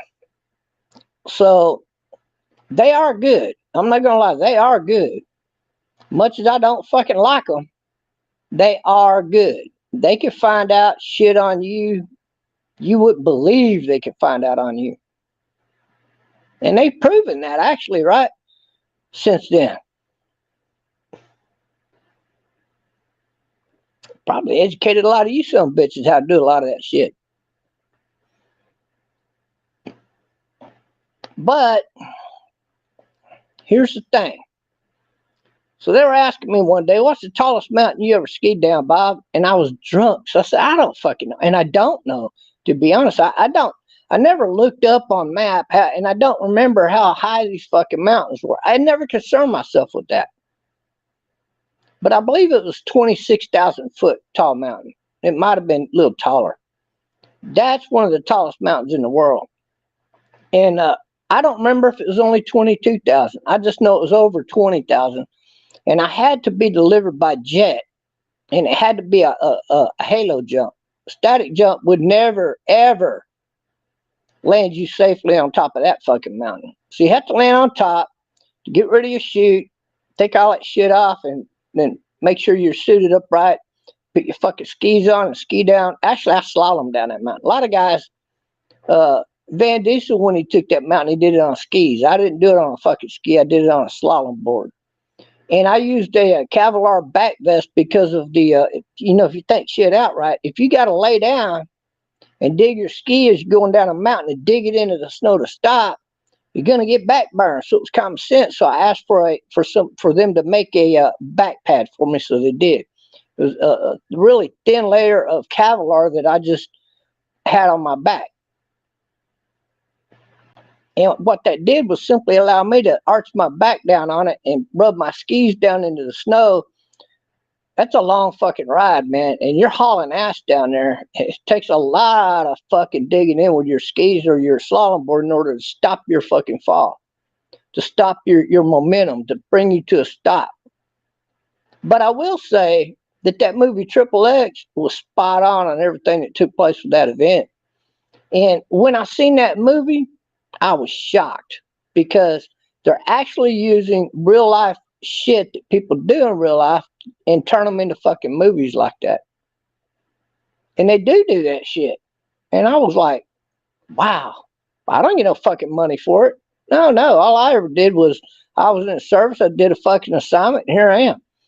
And it didn't happen like in the movie 100%, like all the aftermath shit that took place and shit. A lot of it is a little different, but it was a successful assignment, and I'm glad that I survived it, and here I am. But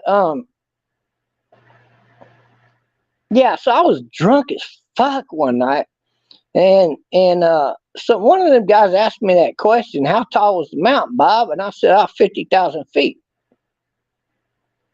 Well, there ain't no mountain 50,000 feet. But again, I don't give a fuck. I'm just drunk sprouting out fucking shit with people, right? We're bullshit. We're having a bullshit drunk night. So that's how that fucking come about. So nowadays they try to use that as, oh, Trumpster Bob's a liar because there is no mountain that's 50,000 feet. Well, if you take me seriously when I'm talking to people about it being 50,000 feet, I would be a liar. But I wasn't lying. I was just drunk, and I don't remember the fucking height of the mountains, and I just fucking threw that number out there because there's a bunch of other shit we were bullshitting on that we were laughing about, and that makes sense. But if y'all know Harry Brogan, like a lot of you do know Harry Brogan, even right now, he takes every little fucking part of my video because he watches every single one of my videos every day, 24 hours a day. This is all he fucking does. And he will take little snippets of my video out and try to make fun of me because he's been trying to ride my coattails so that he can get people to watch his fucking live stream, same as Dumpster Rick used to do doing his fucking live streams for years. You've all seen that. Same as fucking Witz Inn tried to make a name for himself. It's called riding a motherfucker's coattails in real life. And I don't give a fuck about none of that. Hey, more power to them, man. But they've never had 36,000 subs like I've had when I was on doing the Dallas Cowboys live stream. Now, Jens will tell you about that. Him and a couple of them other guys over there with the football fans deal. They used to watch my fucking live stream. Why? Because 5 fucking years in a row, before, during, or after the wild card games every fucking year, I guessed and told the fucking Super Bowl winners 5 years in a fucking row. Yeah, that used to be me doing the fucking live streams. And I was going after all them cocksucking coaches in the Dallas Cowboys. And then I realized that football's not a sport anymore. It's dictated by Roger Goodell. Whatever team Roger Goodell wants to win a fucking Super Bowl, that's the team going to win a fucking Super Bowl. And I uncovered a lot of other shit that they were doing that's not really good. So I'm no longer an NFL fan. I just can't be. Who do I think's going to win the Super Bowl? I don't fucking know. Your guess is as good as mine, but I think the Eagles are going to win it. And they should win it But damn, Roger Goodell, if he gets a really great blowjob from one of them fucking Chiefs people over there, no, the Chiefs are going to win a Super Bowl. But right now, the way it's looking, you can ask any average football fan over there, the Eagles should win the Super Bowl. They got a defensive line from fucking hell. From hell. They can cause fumbles, they can cause interceptions, and they have put quarterbacks out for the entire fucking year. That fucking line don't play, baby. And their offense is good enough to get touchdowns. Who's going to win that Super Bowl? The Eagles, by any stretch of the imagination, should easily beat the Chiefs.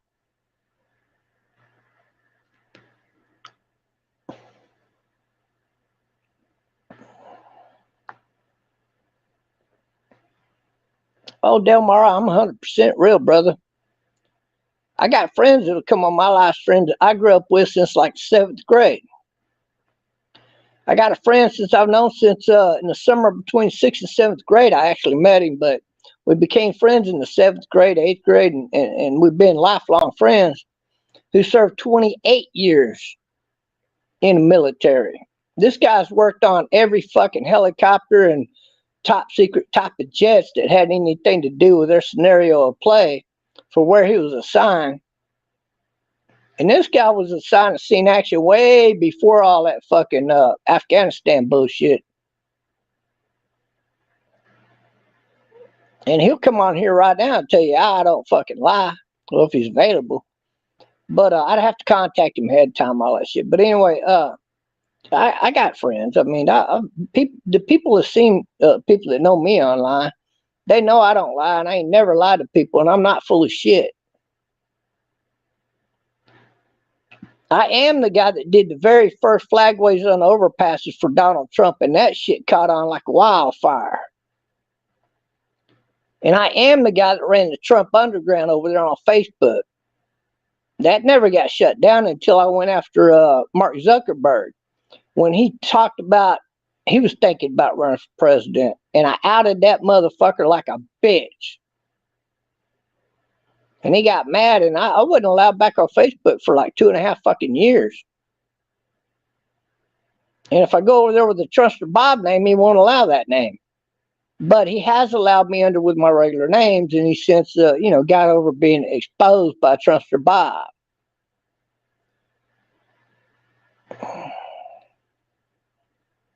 No, you don't fucking dictate to me, you Dilmar faggot little bitch.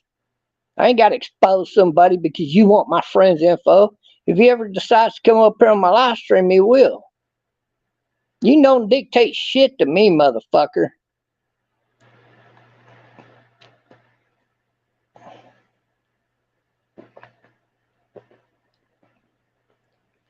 But if you must know, I will tell you his name is James Hobbs. And he's constantly over there in Facebook jail because he drinks a lot and he gets on there and he hates these motherfuckers that are over there claiming, the mental problems for being in combat and getting money out of the military. Mental disability motherfuckers. He hates them motherfuckers. I've talked about that too. It's called the Superman syndrome. Well, not all of it. There's a lot of other mental problems that could be associated with that. But for me, it's temporary, or a weak-minded person that cannot overcome those kind of problems. I had that at one time when I got out of service. I had a bad fucking problem with that. Like, if the FBI called me and said, Bob, go do this or go do that, I go do it. 90% of you would say, no fucking way, I'll get killed. I overcame it by meditating. I had to really concentrate and bring myself back down to reality. If you run out on the highway and throw your arms up in front of an 18-wheeler truck, you're probably going to get ran over. But when you got this Superman mentality, you cannot be killed. In your fucking mind, you believe this.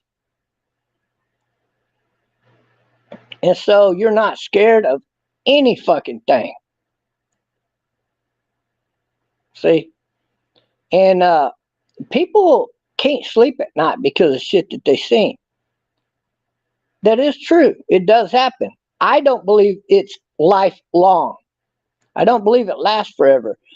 Because of my personal experience with that exact type of thing, seeing a motherfucker killed many times, I've had to overcome this. And I did without ever seeing a psychologist. So people that see a psychologist, they should be able to overcome it pretty good, I would imagine. How is one event that happened 20 fucking years ago gonna affect you 20 fucking years later that our government should pay you for the rest of your fucking life for? I gotta call bullshit on that, guys. I'm sorry, but I do.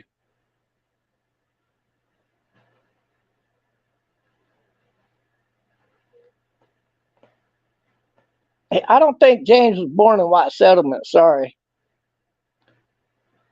White Settlement was named by the Indians too, so don't get no racist bullshit going. The fucking racist cocksuckers, I think back 2017 or something like that, they tried to get into court for White Settlement to change their name because it was racist. But it wasn't white people that named it White Settlement. It was the Indians, because in Texas, White Settlement was the first fucking place that was settled by the white Europeans.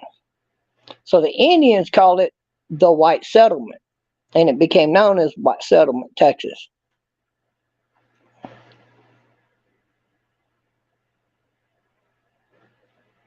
Okay, gee whiz, whatever.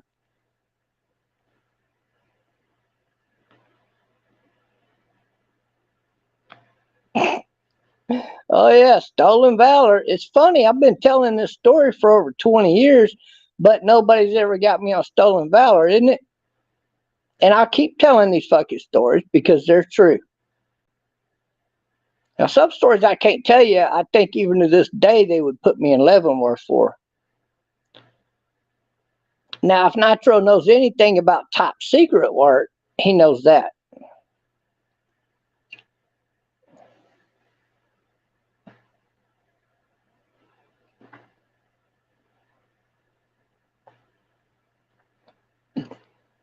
Well, if you could find a Mike Kelly in Fort Worth, Texas, works for the FBI, maybe he could substantiate whether I've ever done any work for him in the FBI or not, motherfucker.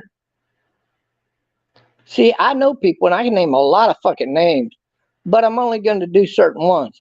And the fact of the matter is, I got no stolen valor.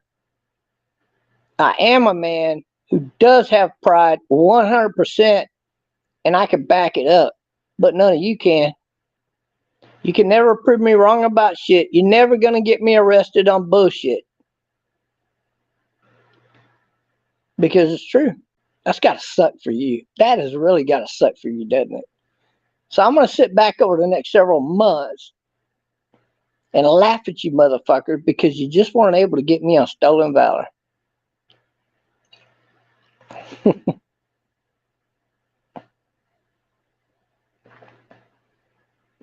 No, me and James were never in a unit together. I joined the Army, he joined the Marines. I was supposed to join the Marines with him, but I got too honest. When they asked me if I ever tried marijuana, I said, yeah, I tried it one time, but I didn't like it. They wouldn't let me join the fucking Marines. So I had to join the fucking Army. So I went paratrooper and he went by way of Marines. And he got a few stories for you too. That guy, shit, he's seen plenty of fucking action. He was even a guard on an aircraft carrier for a long time. And he got some stories for you. Like, he's seen a lot more action than I have. I don't know about as much. Like, I've seen more hair-raising events than he has. But that guy there, boy, he's seen a lot of fucking action. A lot more than me.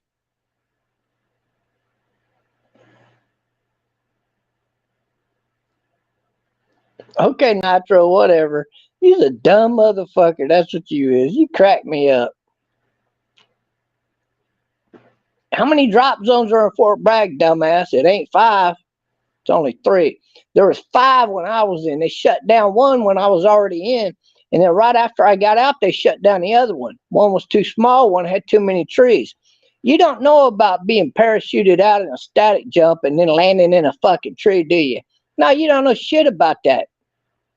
You don't know a goddamn thing about having to talk somebody down from 100+ feet in the fucking air being caught in a fucking tree. Because you never seen it in your fucking life. I've seen it several fucking times. You've never been on a fucking assignment where you're caught in a goddamn updraft and your only goddamn option is to let your parachute go and drop 50 fucking feet to the ground and hope you don't break no fucking bones in enemy fucking Iraq. You don't know a goddamn thing about that kind of shit because you never did it. I have.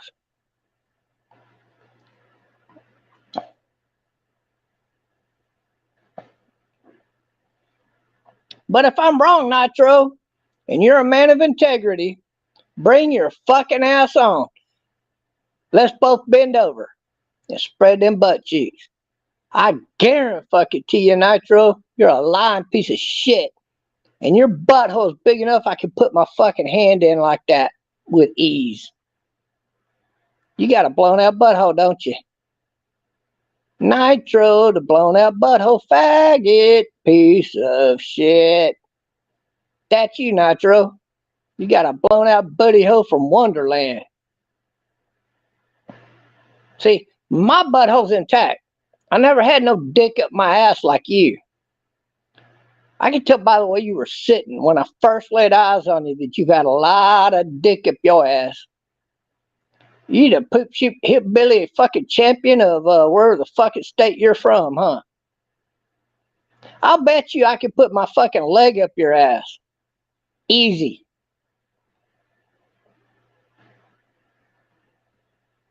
You ain't exposed nothing. You did not expose nothing. All you did is a couple of things. You come up with shit that I'm not gonna fucking remember, and I don't probably never gave a fuck about knowing it exists. Number two, you talked over me. That's all you fucking did. You have exposed zero fucking lies about me. The only way you can expose me is to have me arrested for stolen valor. And you're never gonna fucking do that, bitch. Not in a billion years, because I don't lie. There's nothing I fucking... What do I need to lie for? Why would I make up a whole fucking career that I did do that I didn't do? It don't even make any fucking sense, you stupid fuck. But I guarantee you, Nitro is running from me because he cannot pass the Trumpster Bob butthole challenge.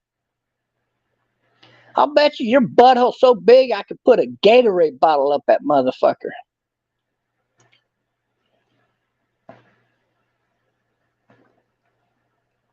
If I'm lying, you can pass the Trumpster Bob butthole challenge, right? You say you're a man of integrity. You said that, right? Okay, prove it. When you joined the army, what did you do? You bent over and had some stranger stick his finger up your ass and feel around in there to make sure you were good to go, didn't you? So if you're not afraid to bend over and spread your butt cheeks like that, you ain't got no problem bending over and just spreading your butt cheeks. See, my butthole's going to be that small. Yours is going to be that fucking big.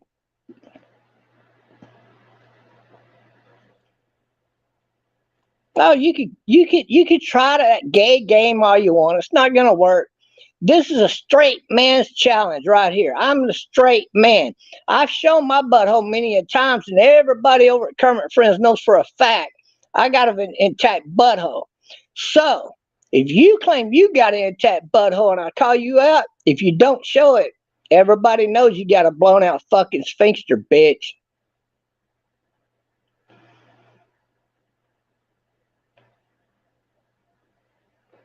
No, I'm not the ass man. I'm the intact butthole man. You are the blown out booty hole bitch. And everybody knows it. Nitro, the blown out booty hole bitch. The coward sissy motherfucker of the USA. That's you.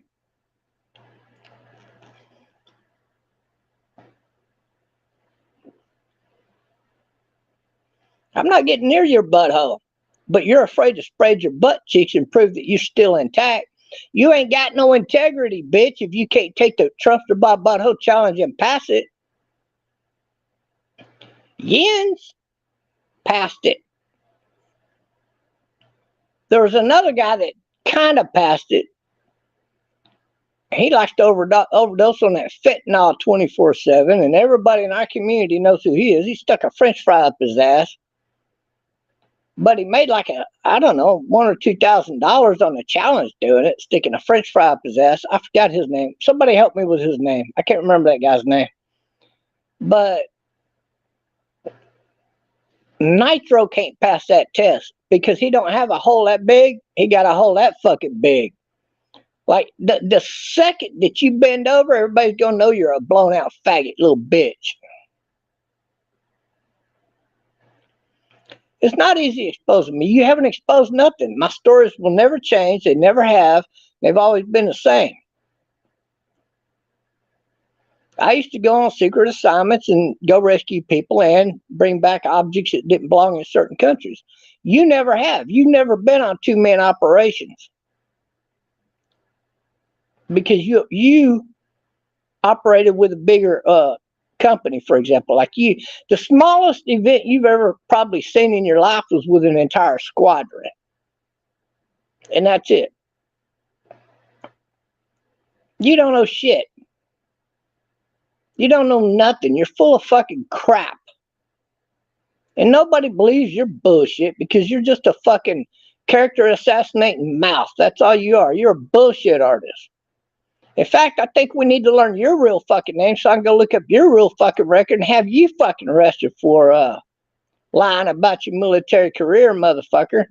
I don't hear all the shit you used to do in fucking service. You don't talk about that, do you? No, because all you want to do is high side and claim how you're the only one that ever existed that did any top secret work, but nobody else did. I'll tell you what, go look up the most decorated man in Texas for the Vietnam War. I used to work with that guy. I used to work for his fucking daddy. I bet you never even met anybody like that because nobody likes your fucking ass.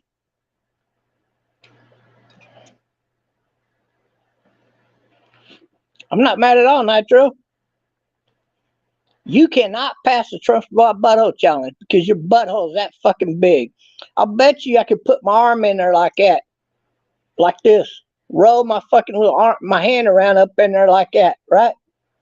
I'll bet I could arm fuck you in your ass. And I'll bet you would just be like, are you done yet? Looking at your fucking watch like, oh God, are you done yet? Like, oh God. All right, you're one of them kind of booty hole bandits, aren't you? Can I put my entire foot up your ass, Nitro? I'll bet money that I can put my entire goddamn foot up your fucking ass, bitch. I got $100 right now. Says you cannot come close to me in the Trumpster Bob Butthole Challenge. My butthole's going to be a lot smaller than yours. Yours is going to be what? About that fucking big, if not bigger? You got a blown out faggot ass butthole because you're a faggot ass foul mouth full of shit motherfucker. Everything you said's full of shit. You take that hat and burn it. You take that plaque and burn it. You take that fake fucking paperwork and burn it. You're full of fucking shit. You ain't never saw no fuck. The only action you saw was sucking some general's dick 24 hours a day. You was a desk jockey.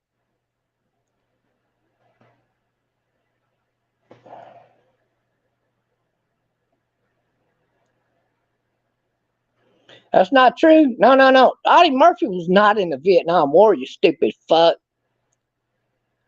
I distinctly said the most decorated soldier in the Vietnam War. You stupid fuck.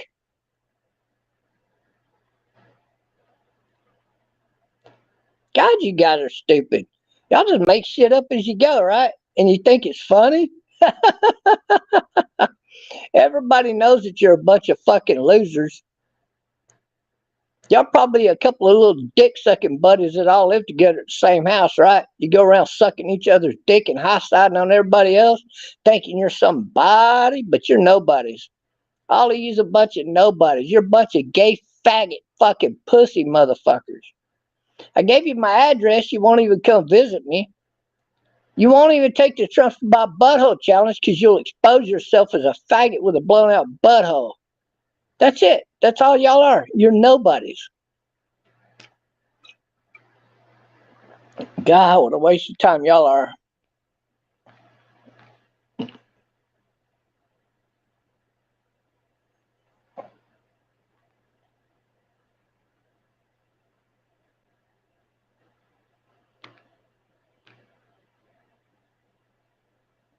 But that's not what this live stream is about.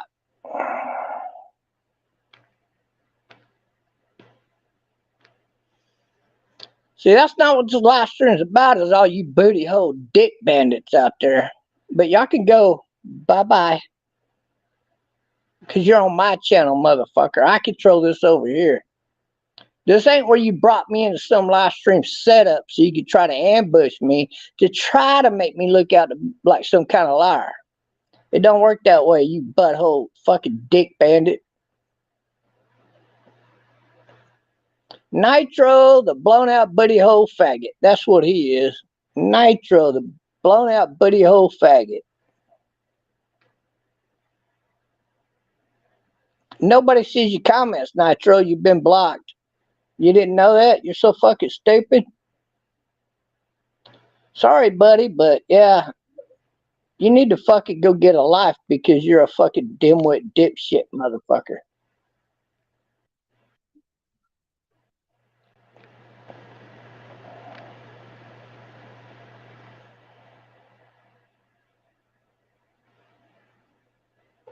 Yeah, Johnny B and Chad, he don't know about all where you're talking from. He's too fucking stupid.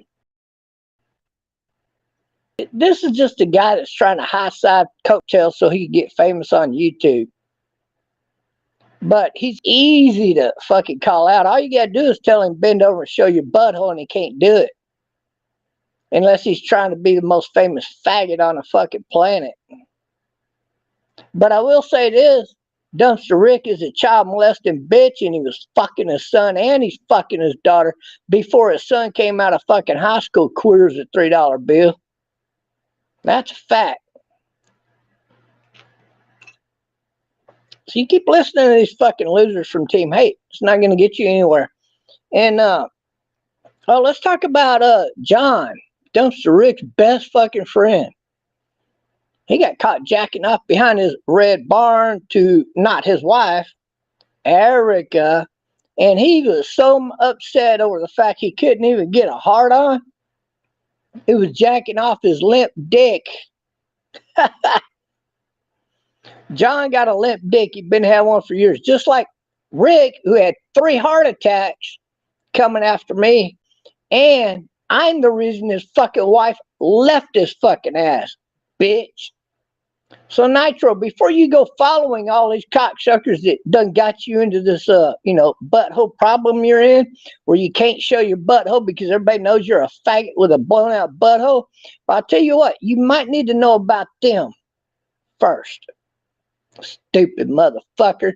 You done fell down a rabbit hole you did not want to fall down in.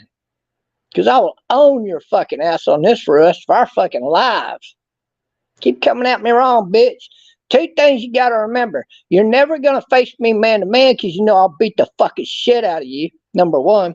Number 2, you will always be known as the blown out booty hole faggot because your butthole's blown the fuck out and you can't show it. So you'll never be able to prove me wrong, faggot.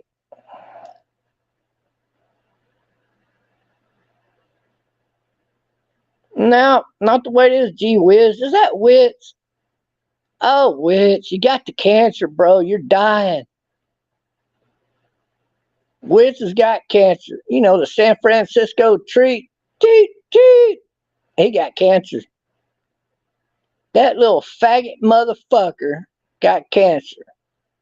The guy that did the I'm gay coming out dance on Wendy, Dumpster Rick got so fucking excited his head turned red from his neck up. As red as that goddamn flag right there, no shit, mind you. And we got the video, so we got proof.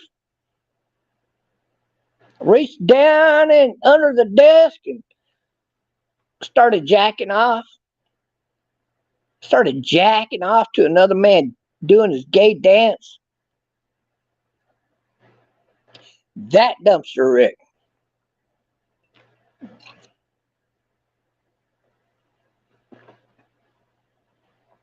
You didn't know nothing. Nitro didn't own nothing. I'm owning Nitro right now.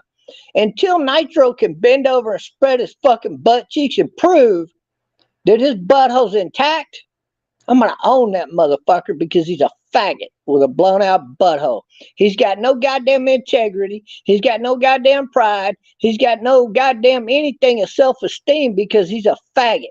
He done been manhandled. He done been exposed as a faggot by Trumpster Bob. He's a faggot with a fucking mouth. That's all he is. So take your Nitro and shove him up your faggot ass, bitch. That's what I got to say about that. I don't need professional help. My mind's intact. You can't fuck with me mentally. What kind of fucking drugs is you on?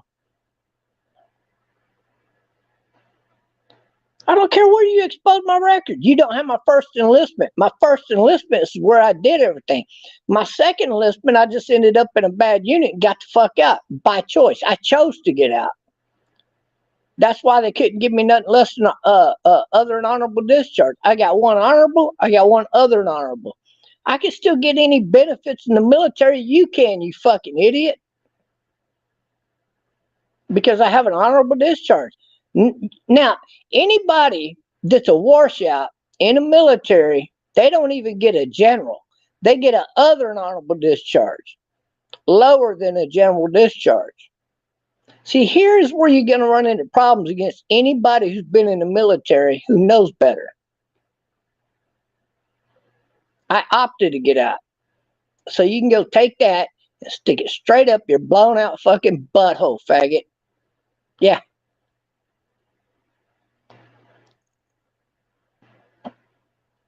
Oh, you can say that, Eric. But Eric, I'm the man.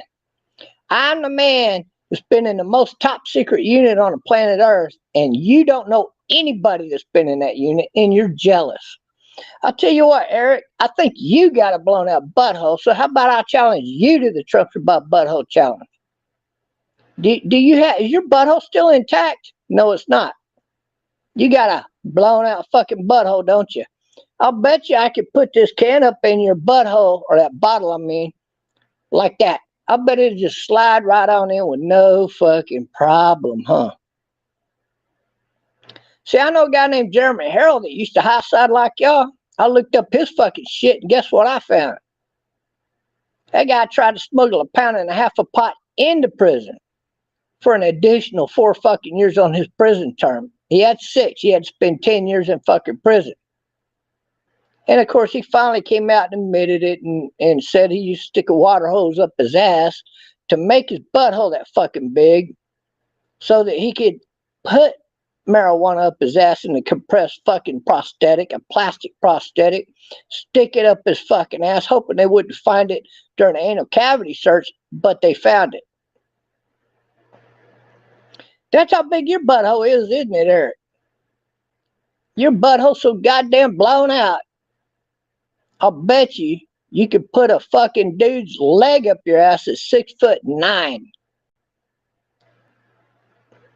I bet he could put it halfway up your fucking. I bet he could tickle the back of your fucking neck with his toes.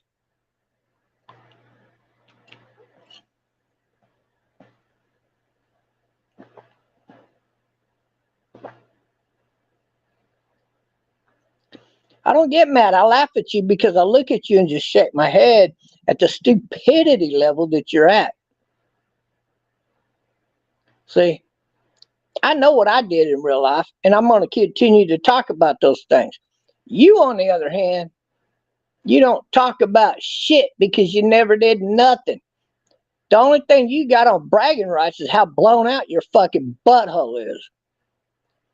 You can take a fucking milk jug and stick it up your blown out fucking ass. I can't do that. I can't. I'm not gonna lie. I can't even put a fucking 12-ounce can up my ass. It'd probably put me in a fucking emergency room. But you could take one of them big, large, huge fucking Gatorade bottles, and I'll bet you go up your ass that fucking easy. I'll bet you somebody could put it up there halfway and then take their finger and push it all the way in and have their hand that far up your fucking ass and go, ugh.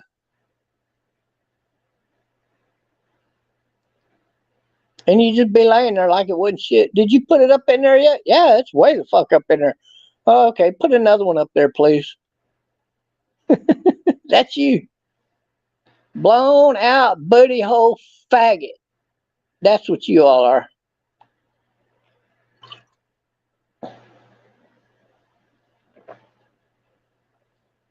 Eric had so much shit put up his ass. He amazes the LGBTQ community. Like right now, your own LGBTQ community is scratching their heads going, why is he scared to prove that he's a fucking queer? Are you trying to hide the fact that you're a queer? Why would you hide the fact that you're proud of having such a blown out fucking butthole? Have you done pornography? Could you handle Barry Mezzy's dick up your ass? You do know he had it enlarged, right? It's about that fucking big around soft. You do know that, don't you? You know soft?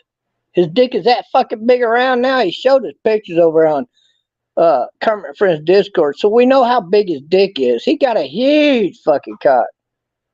You know, hard, his dick is that probably about that fucking big around. And I'll bet you he can shove that fucking dick up your ass and you won't even blink a fucking eye. You're so fucking gay. But you know, enough of that. Let me tell you, one of your gay butthole lovers, Witz Inn, Rob DeHaven, is dying of cancer. Ha! So fuck you. Here's to you motherfuckers that don't like Witz.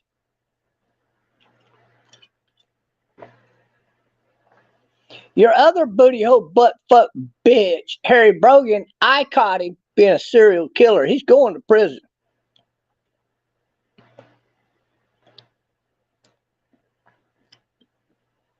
You think I'm worried about your little fucking ass? Not at all.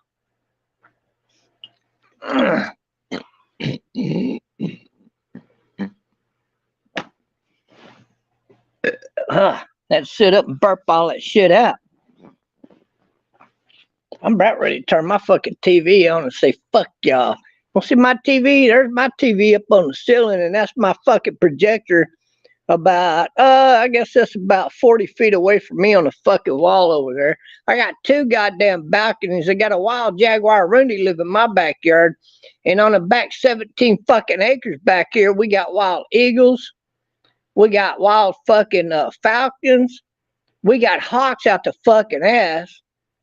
We got owls you never fucking seen. We got kite birds you didn't know existed.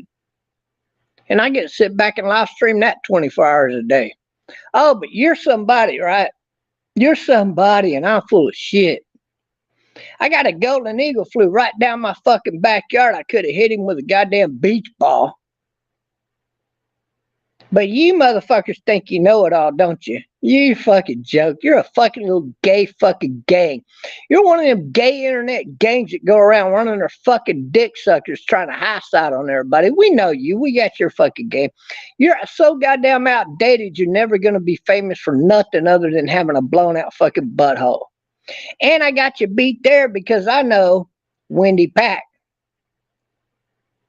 See, Wendy Pack is my friend. She's not Dumpster Rick's friend. She's not your friend. She's not Witz Inn's friend. She's my best friend. And Winnie Pack, many times, has told about that bowling ball she stuck up her fucking ass while she was on the Howard Stern show.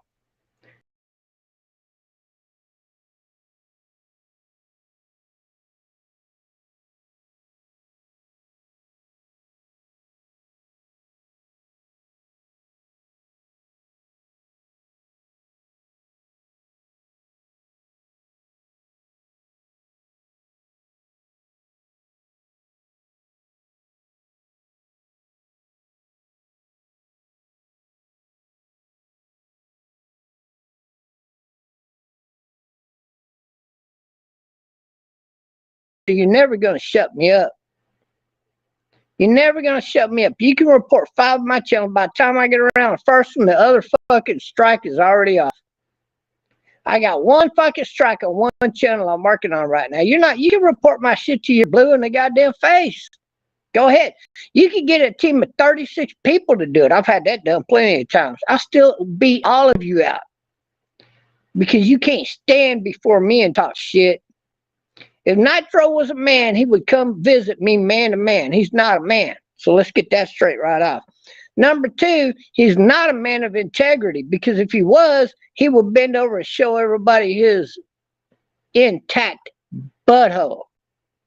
Because that's the only way you got integrity in life, is if your butthole's still intact. He don't got that. He sits like a bitch with his legs crossed like a bitch because his fucking butthole's so goddamn big, he can put 8 Gatorade bottles up his fucking ass and not even blink a fucking eye.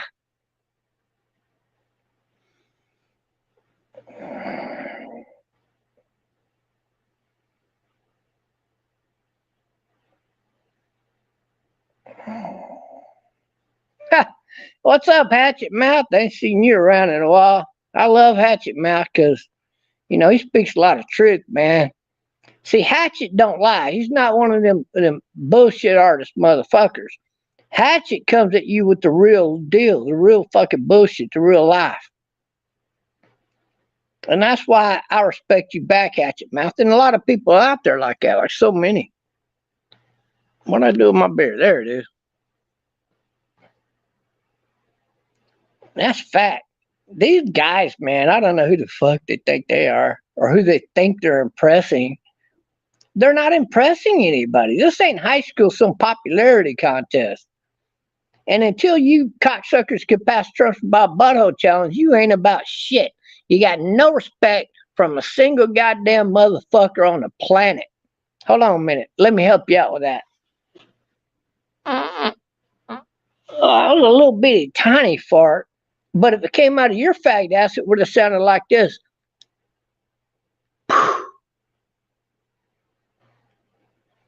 At best.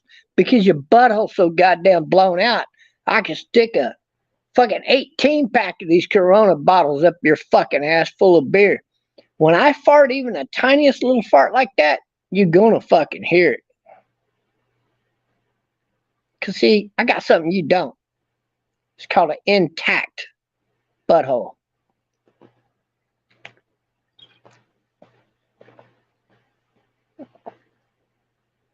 I don't care to be impressive, but I'll tell you what, since 2016, I've done a shitload more than you. What have you done since 2016? Write down a list. Post a list, Eric. I want to see everything you've done since 2016. Did you do the very first flag waves on the overpasses for Donald Trump? Have you ever had 300 people on the overpasses for Donald Trump? How about 150? Have you ever had anything to do with the Trumpster Underground? No, you didn't, because I ran that motherfucker. 90% of all of that real true shit you ever saw in 2016 came from my fucking group, bitch, not your group. Within 1 hour of Trump exposing his fucking tax plan, I posted that shit. The tax plan of the last 4 people running for president, and Donald Trump had them all beat by far. That was me who did that, you fucking cocksucker, not you. It was another guy in my group that lives right down here in Hidalgo County that caught Hillary Clinton tripping into the goddamn SUV on video, and that shit went viral with over 1.6 million fucking people seen that video. The next fucking day, they had to come back and change it back. Well, yeah, she did, it appears, trip into the SUV. Damn. They didn't expect anybody to catch that on a video. But I know a guy that records every goddamn piece of major news on the planet 24/7, even fucking now. So you don't. Because nobody knows who the fuck you are. I've done a lot more than that. I exposed Sensora Taylor. Do you even know who Sensora Taylor is? I bet you don't know the first fucking thing about her. Do you know who the guy is that paid her to start up Antifa in America? No, you don't. You're too fucking stupid as fuck. Because you're too busy butt fucking each other. You and Nitro, bunch of dick up the ass motherfuckers. And until you can pass the Trumpster Bob butthole challenge, you got no respect for anybody. Period. You're nothing. You're losers. You're nobody with a fucking mouth.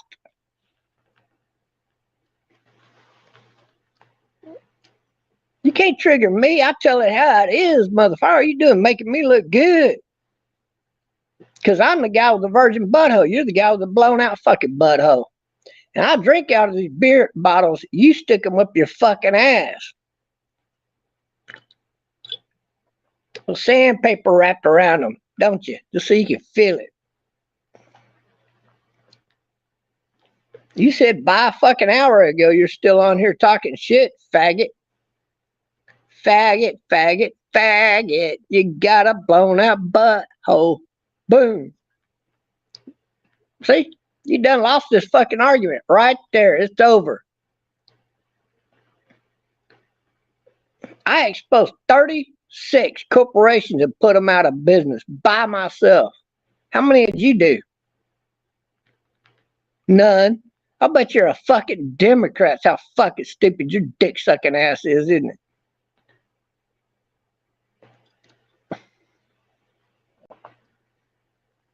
Oh, I'm a puppet. Nobody's ever paid me a dime, bitch. Imagine that. Nobody pays me. Nobody controls me. That is why Team Hate came after me. They were trying to control me. But they found out real goddamn fast, nobody controls me, motherfucker. Any faggot that done had your fucking asshole controls you. You're a puppet to the left because you're a faggot with a blown out butthole. Prove me wrong. All you gotta do to prove me wrong is to bend over and spread them fucking butt cheeks and let's have a look at your butthole. See, the proof is in the pie hole, motherfucker. And you ain't got no proof of nothing outside of the fact your butthole is blown the fuck out. Your pie hole's so goddamn blown out. I could probably fit a full goddamn train set up your fucking ass. Ha!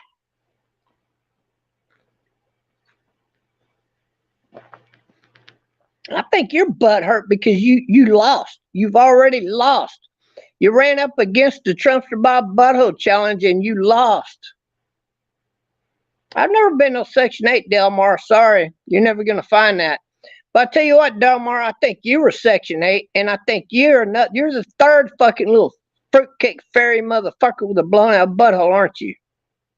Come on, take all three of you. I'm challenging to the Trumpster Bob butthole challenge now. In fact, I invite all three of you to my fucking house at the same fucking time. I will fuck you up, bitch. That's how scared of you I am. Well, I didn't call the cops on nobody else that's ever showed up at my house. You seen the video with Mark. You know who came to my house. I ain't scared of none of you. I don't give a fuck if you're bigger than me or not. You probably are. I'll still beat your fucking ass. Show up here with your bullshit. I'll tell you what. You can't even pass the Trumpster Bob butthole challenge because you got a blown out fucking butthole. Admit it. You're a bunch of dick bandits. You're like another fucking online gay hate gang going around hating on everybody. Running your fucking dick suckers 24/7 and you ain't riding no fucking coattails to fame. Gay people don't even fucking like you because you're creating hate against homosexuals because you're a homosexual.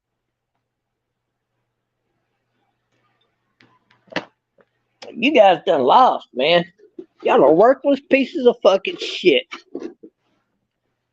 Nobody's got no respect for you blown out booty hole motherfuckers. Nobody. Not even gay people like your fucking asses.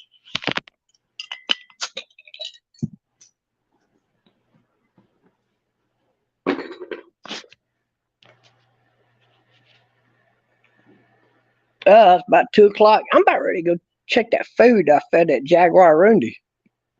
Hey, you never even knew what a Jaguar Rundi is. You're so goddamn stupid.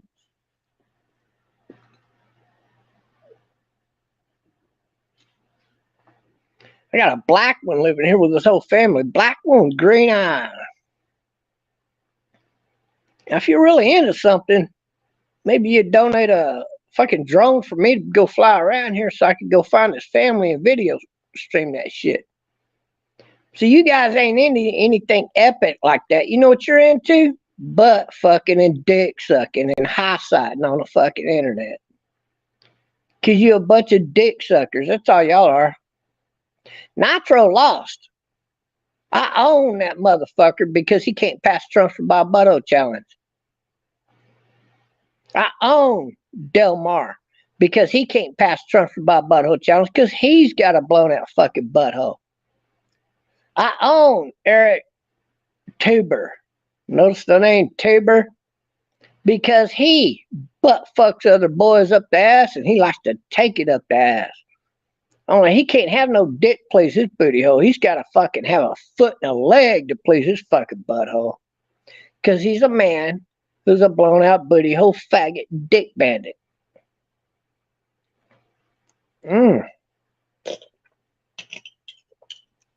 Damn, don't y'all get tired of getting owned by real men like me who can whoop your fucking ass? I would. Oh man, 55-year-old that could whoop your fucking ass? That's got to be embarrassing. I'd be embarrassed if I was a young man and this old 55-year-old is guaranteed to be able to whoop my fucking ass. I'd be embarrassed as fuck if I were you.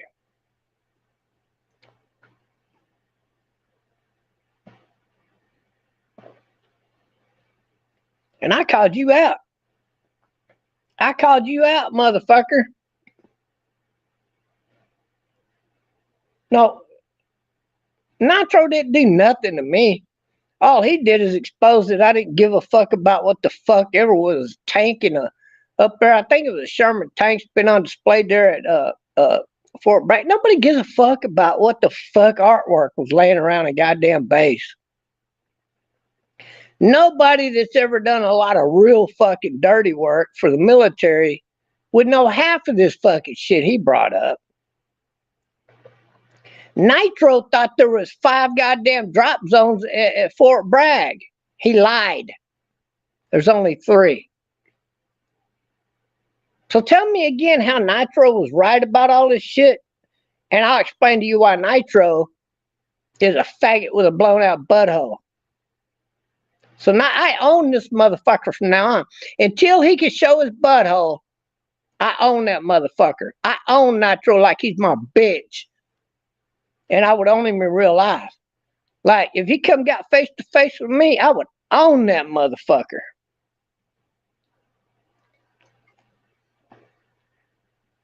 I'll have that motherfucker sucking another man's dick. But I'm the guy that's going to receive the money for him sucking another man's dick because I am his pimp daddy bitch.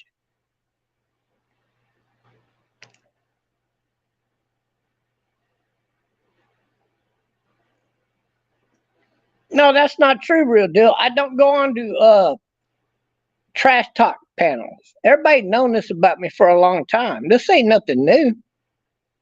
I don't do that shit, especially late in the evening because people here are sleeping, number one. And number two, it's a complete waste of your life.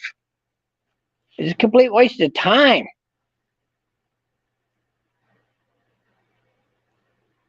Like, is this all you got to do in life? God damn, if you're a retired man and you got money coming into you and you're 20 years plus retired out of the military, you should own your own company doing something. In fact, you should own 3 fucking companies doing something. But if all you do when you get out of the military is drink and talk shit, you're a desk jockey bitch. Unless you like got a whole family of shit you've been looking after and that kind of thing. You ain't about shit. You ain't ever done nothing. The only thing you did was join the army because you couldn't even get a job. You're some poor bum dick sucking loser. So you joined the army, you spent 20 years in there sucking dick and taking it up your ass, and you fucking got retired. You never saw no real fucking action, but you get out bragging how you saw action. You were deployed 8 fucking times. And I call bullshit on that. He played that fucking shit up. That's stolen valor right there, motherfucker. As soon as I find out Nitro's real fucking name, I'm turning him in for stolen valor. How about that for a taste of reality of stolen valor, motherfuckers? Only when I turn that motherfucker in, he's gonna go down. He's gonna go to goddamn Leavenworth.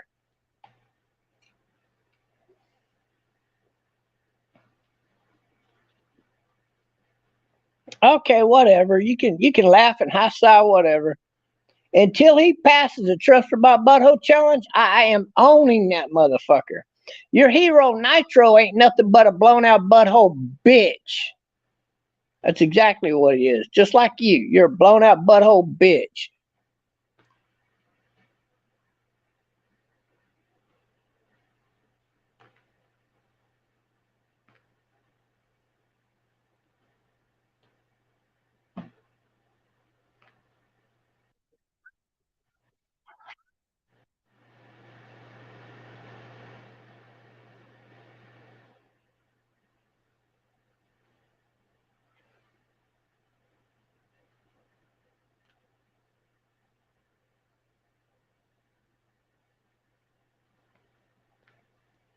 Anyway, guy, I do got a life to live and I do got some things I need to do. So I'll holler at y'all later.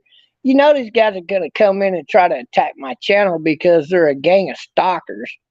And they can't none of them pass the Trumpster Bob Butthole Challenge because they're all blown out buddy old faggot motherfuckers. They're haters. And they can't handle it because I'm owning their fucking ass to the fact. And that's it. That's all there is to it.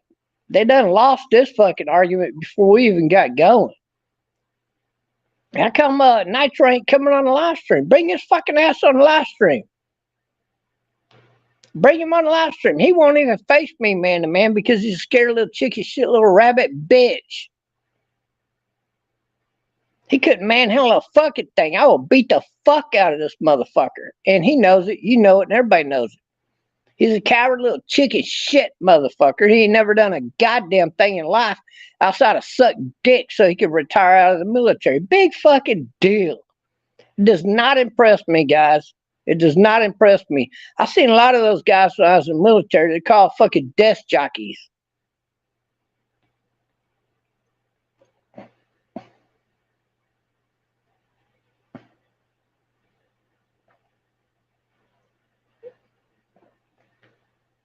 Okay, Vet for Life, I'll be seeing more of you. In the meanwhile, you better check on who I really am because you don't got a fucking clue. See, I got friends like Douglas Ducote and people like that are real fucking veterans, not little blown out buddy old desk jockey faggots like you. And I'm the one you need to fucking worry about when I go do my little tour next year around the United States to give all them cocksucking loudmouths like you an opportunity to talk your shit to my fucking face before I move to fucking Africa. Because guarantee you, 6'5", you won't say a fucking thing to me or I'll beat your fucking ass in, bitch, and you fucking know it. You ain't nothing but a candy, pussy ass little blown out buddy hole faggot. Online running his fucking mouth, and when I see you face to face, you're gonna cower down just like all the rest, or you're gonna get your fucking ass beat just like all the rest. Cause y'all ain't about shit. You're a goddamn pansy ass pussy with a fucking mouth, and I'm gonna shut it for you.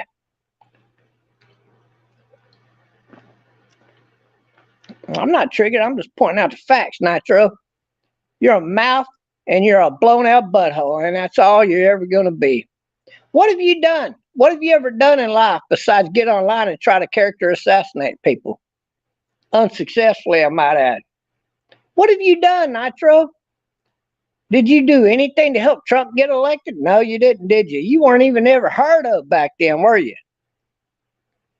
Was you in one of them fake fucking little fairy fruitcake groups talking about how they're patriots, but they're really Democrats?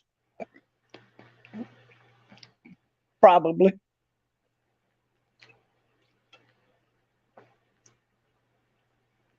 You're probably one of these squeeze out dick munches that tried to join the Proud Boys that couldn't join because you're too much of a pussy. You ain't never done nothing, Nitro. You ain't nothing. You're a nobody. Nobody got no respect for a loudmouth faggot with a blown out butthole like you. So until you can pass the Trumpster Bob Butthole Challenge, you ain't nothing but a mouth. And no, I won't be seeing much of you much longer because everybody knows you're a faggot. You're a dick-sucking faggot with a blown-out mouth. That's all you're ever going to be. That's gotta suck. I bet you go to sleep at night rolling and turning and not sleeping too good because everybody knows what kind of a blown-out butthole you got. And I'll bet you money that you can't fall asleep with nothing stuck up your ass like a fucking piece of zucchini, huh? Oh, I know all about how that works too, faggot. You're the zucchini bitch. That's what you are. I bet you got a whole goddamn warehouse full of zucchini because you got to have it stuck up your ass every night.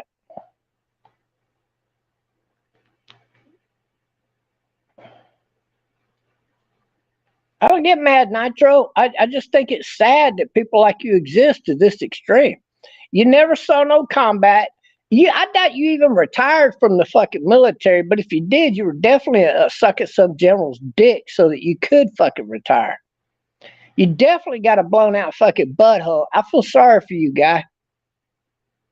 How many doctor's visits do you make every year? You probably make at least 8. Did you know that 8 visits per year is common amongst faggots like you with blown out buttholes? So enjoy your next doctor visit, you faggot. Anyways, guys, hey, I'm glad to know that Witz Inn has cancer. I hope he dies a slow fucking death from it because he's another one of these nitro guys. And in particular, when it comes to Harry Brogan, I'm definitely going to write a book on how I caught a serial killer. Once he gets arrested, thrown in a fucking prison. See, Nitro, you ain't never done that. I'm way ahead of you, bitch. You ain't done shit. If you're all such a high and mighty military guy, how come you didn't go to work for the FBI upon getting out of the military? How come you don't work for Homeland Security? I expect, well, because you're really a pussy candy ass is the reality of it, right?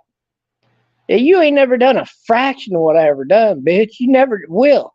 You're not even close to my fucking level, bitch. Running around with your little gay bandit gang, big fucking deal. That's not bragging rights, bro. It's never gonna get you anywhere. And until you can prove you ain't got no blown out butthole, everybody knows you're a blown out butthole pansy ass faggot. And you take that to the bank, guys. Fuck Harry Brogan, fuck Witz Inn, and fuck Nitro and his little he-she gang. How about that? For a taste of reality, baby. That's right. Trumpster Bob just keeps on winning because these fucking little fairies all got one thing in common. The blown out pie hole. And there ain't nothing like that pie hole because all the proof is in the pie hole.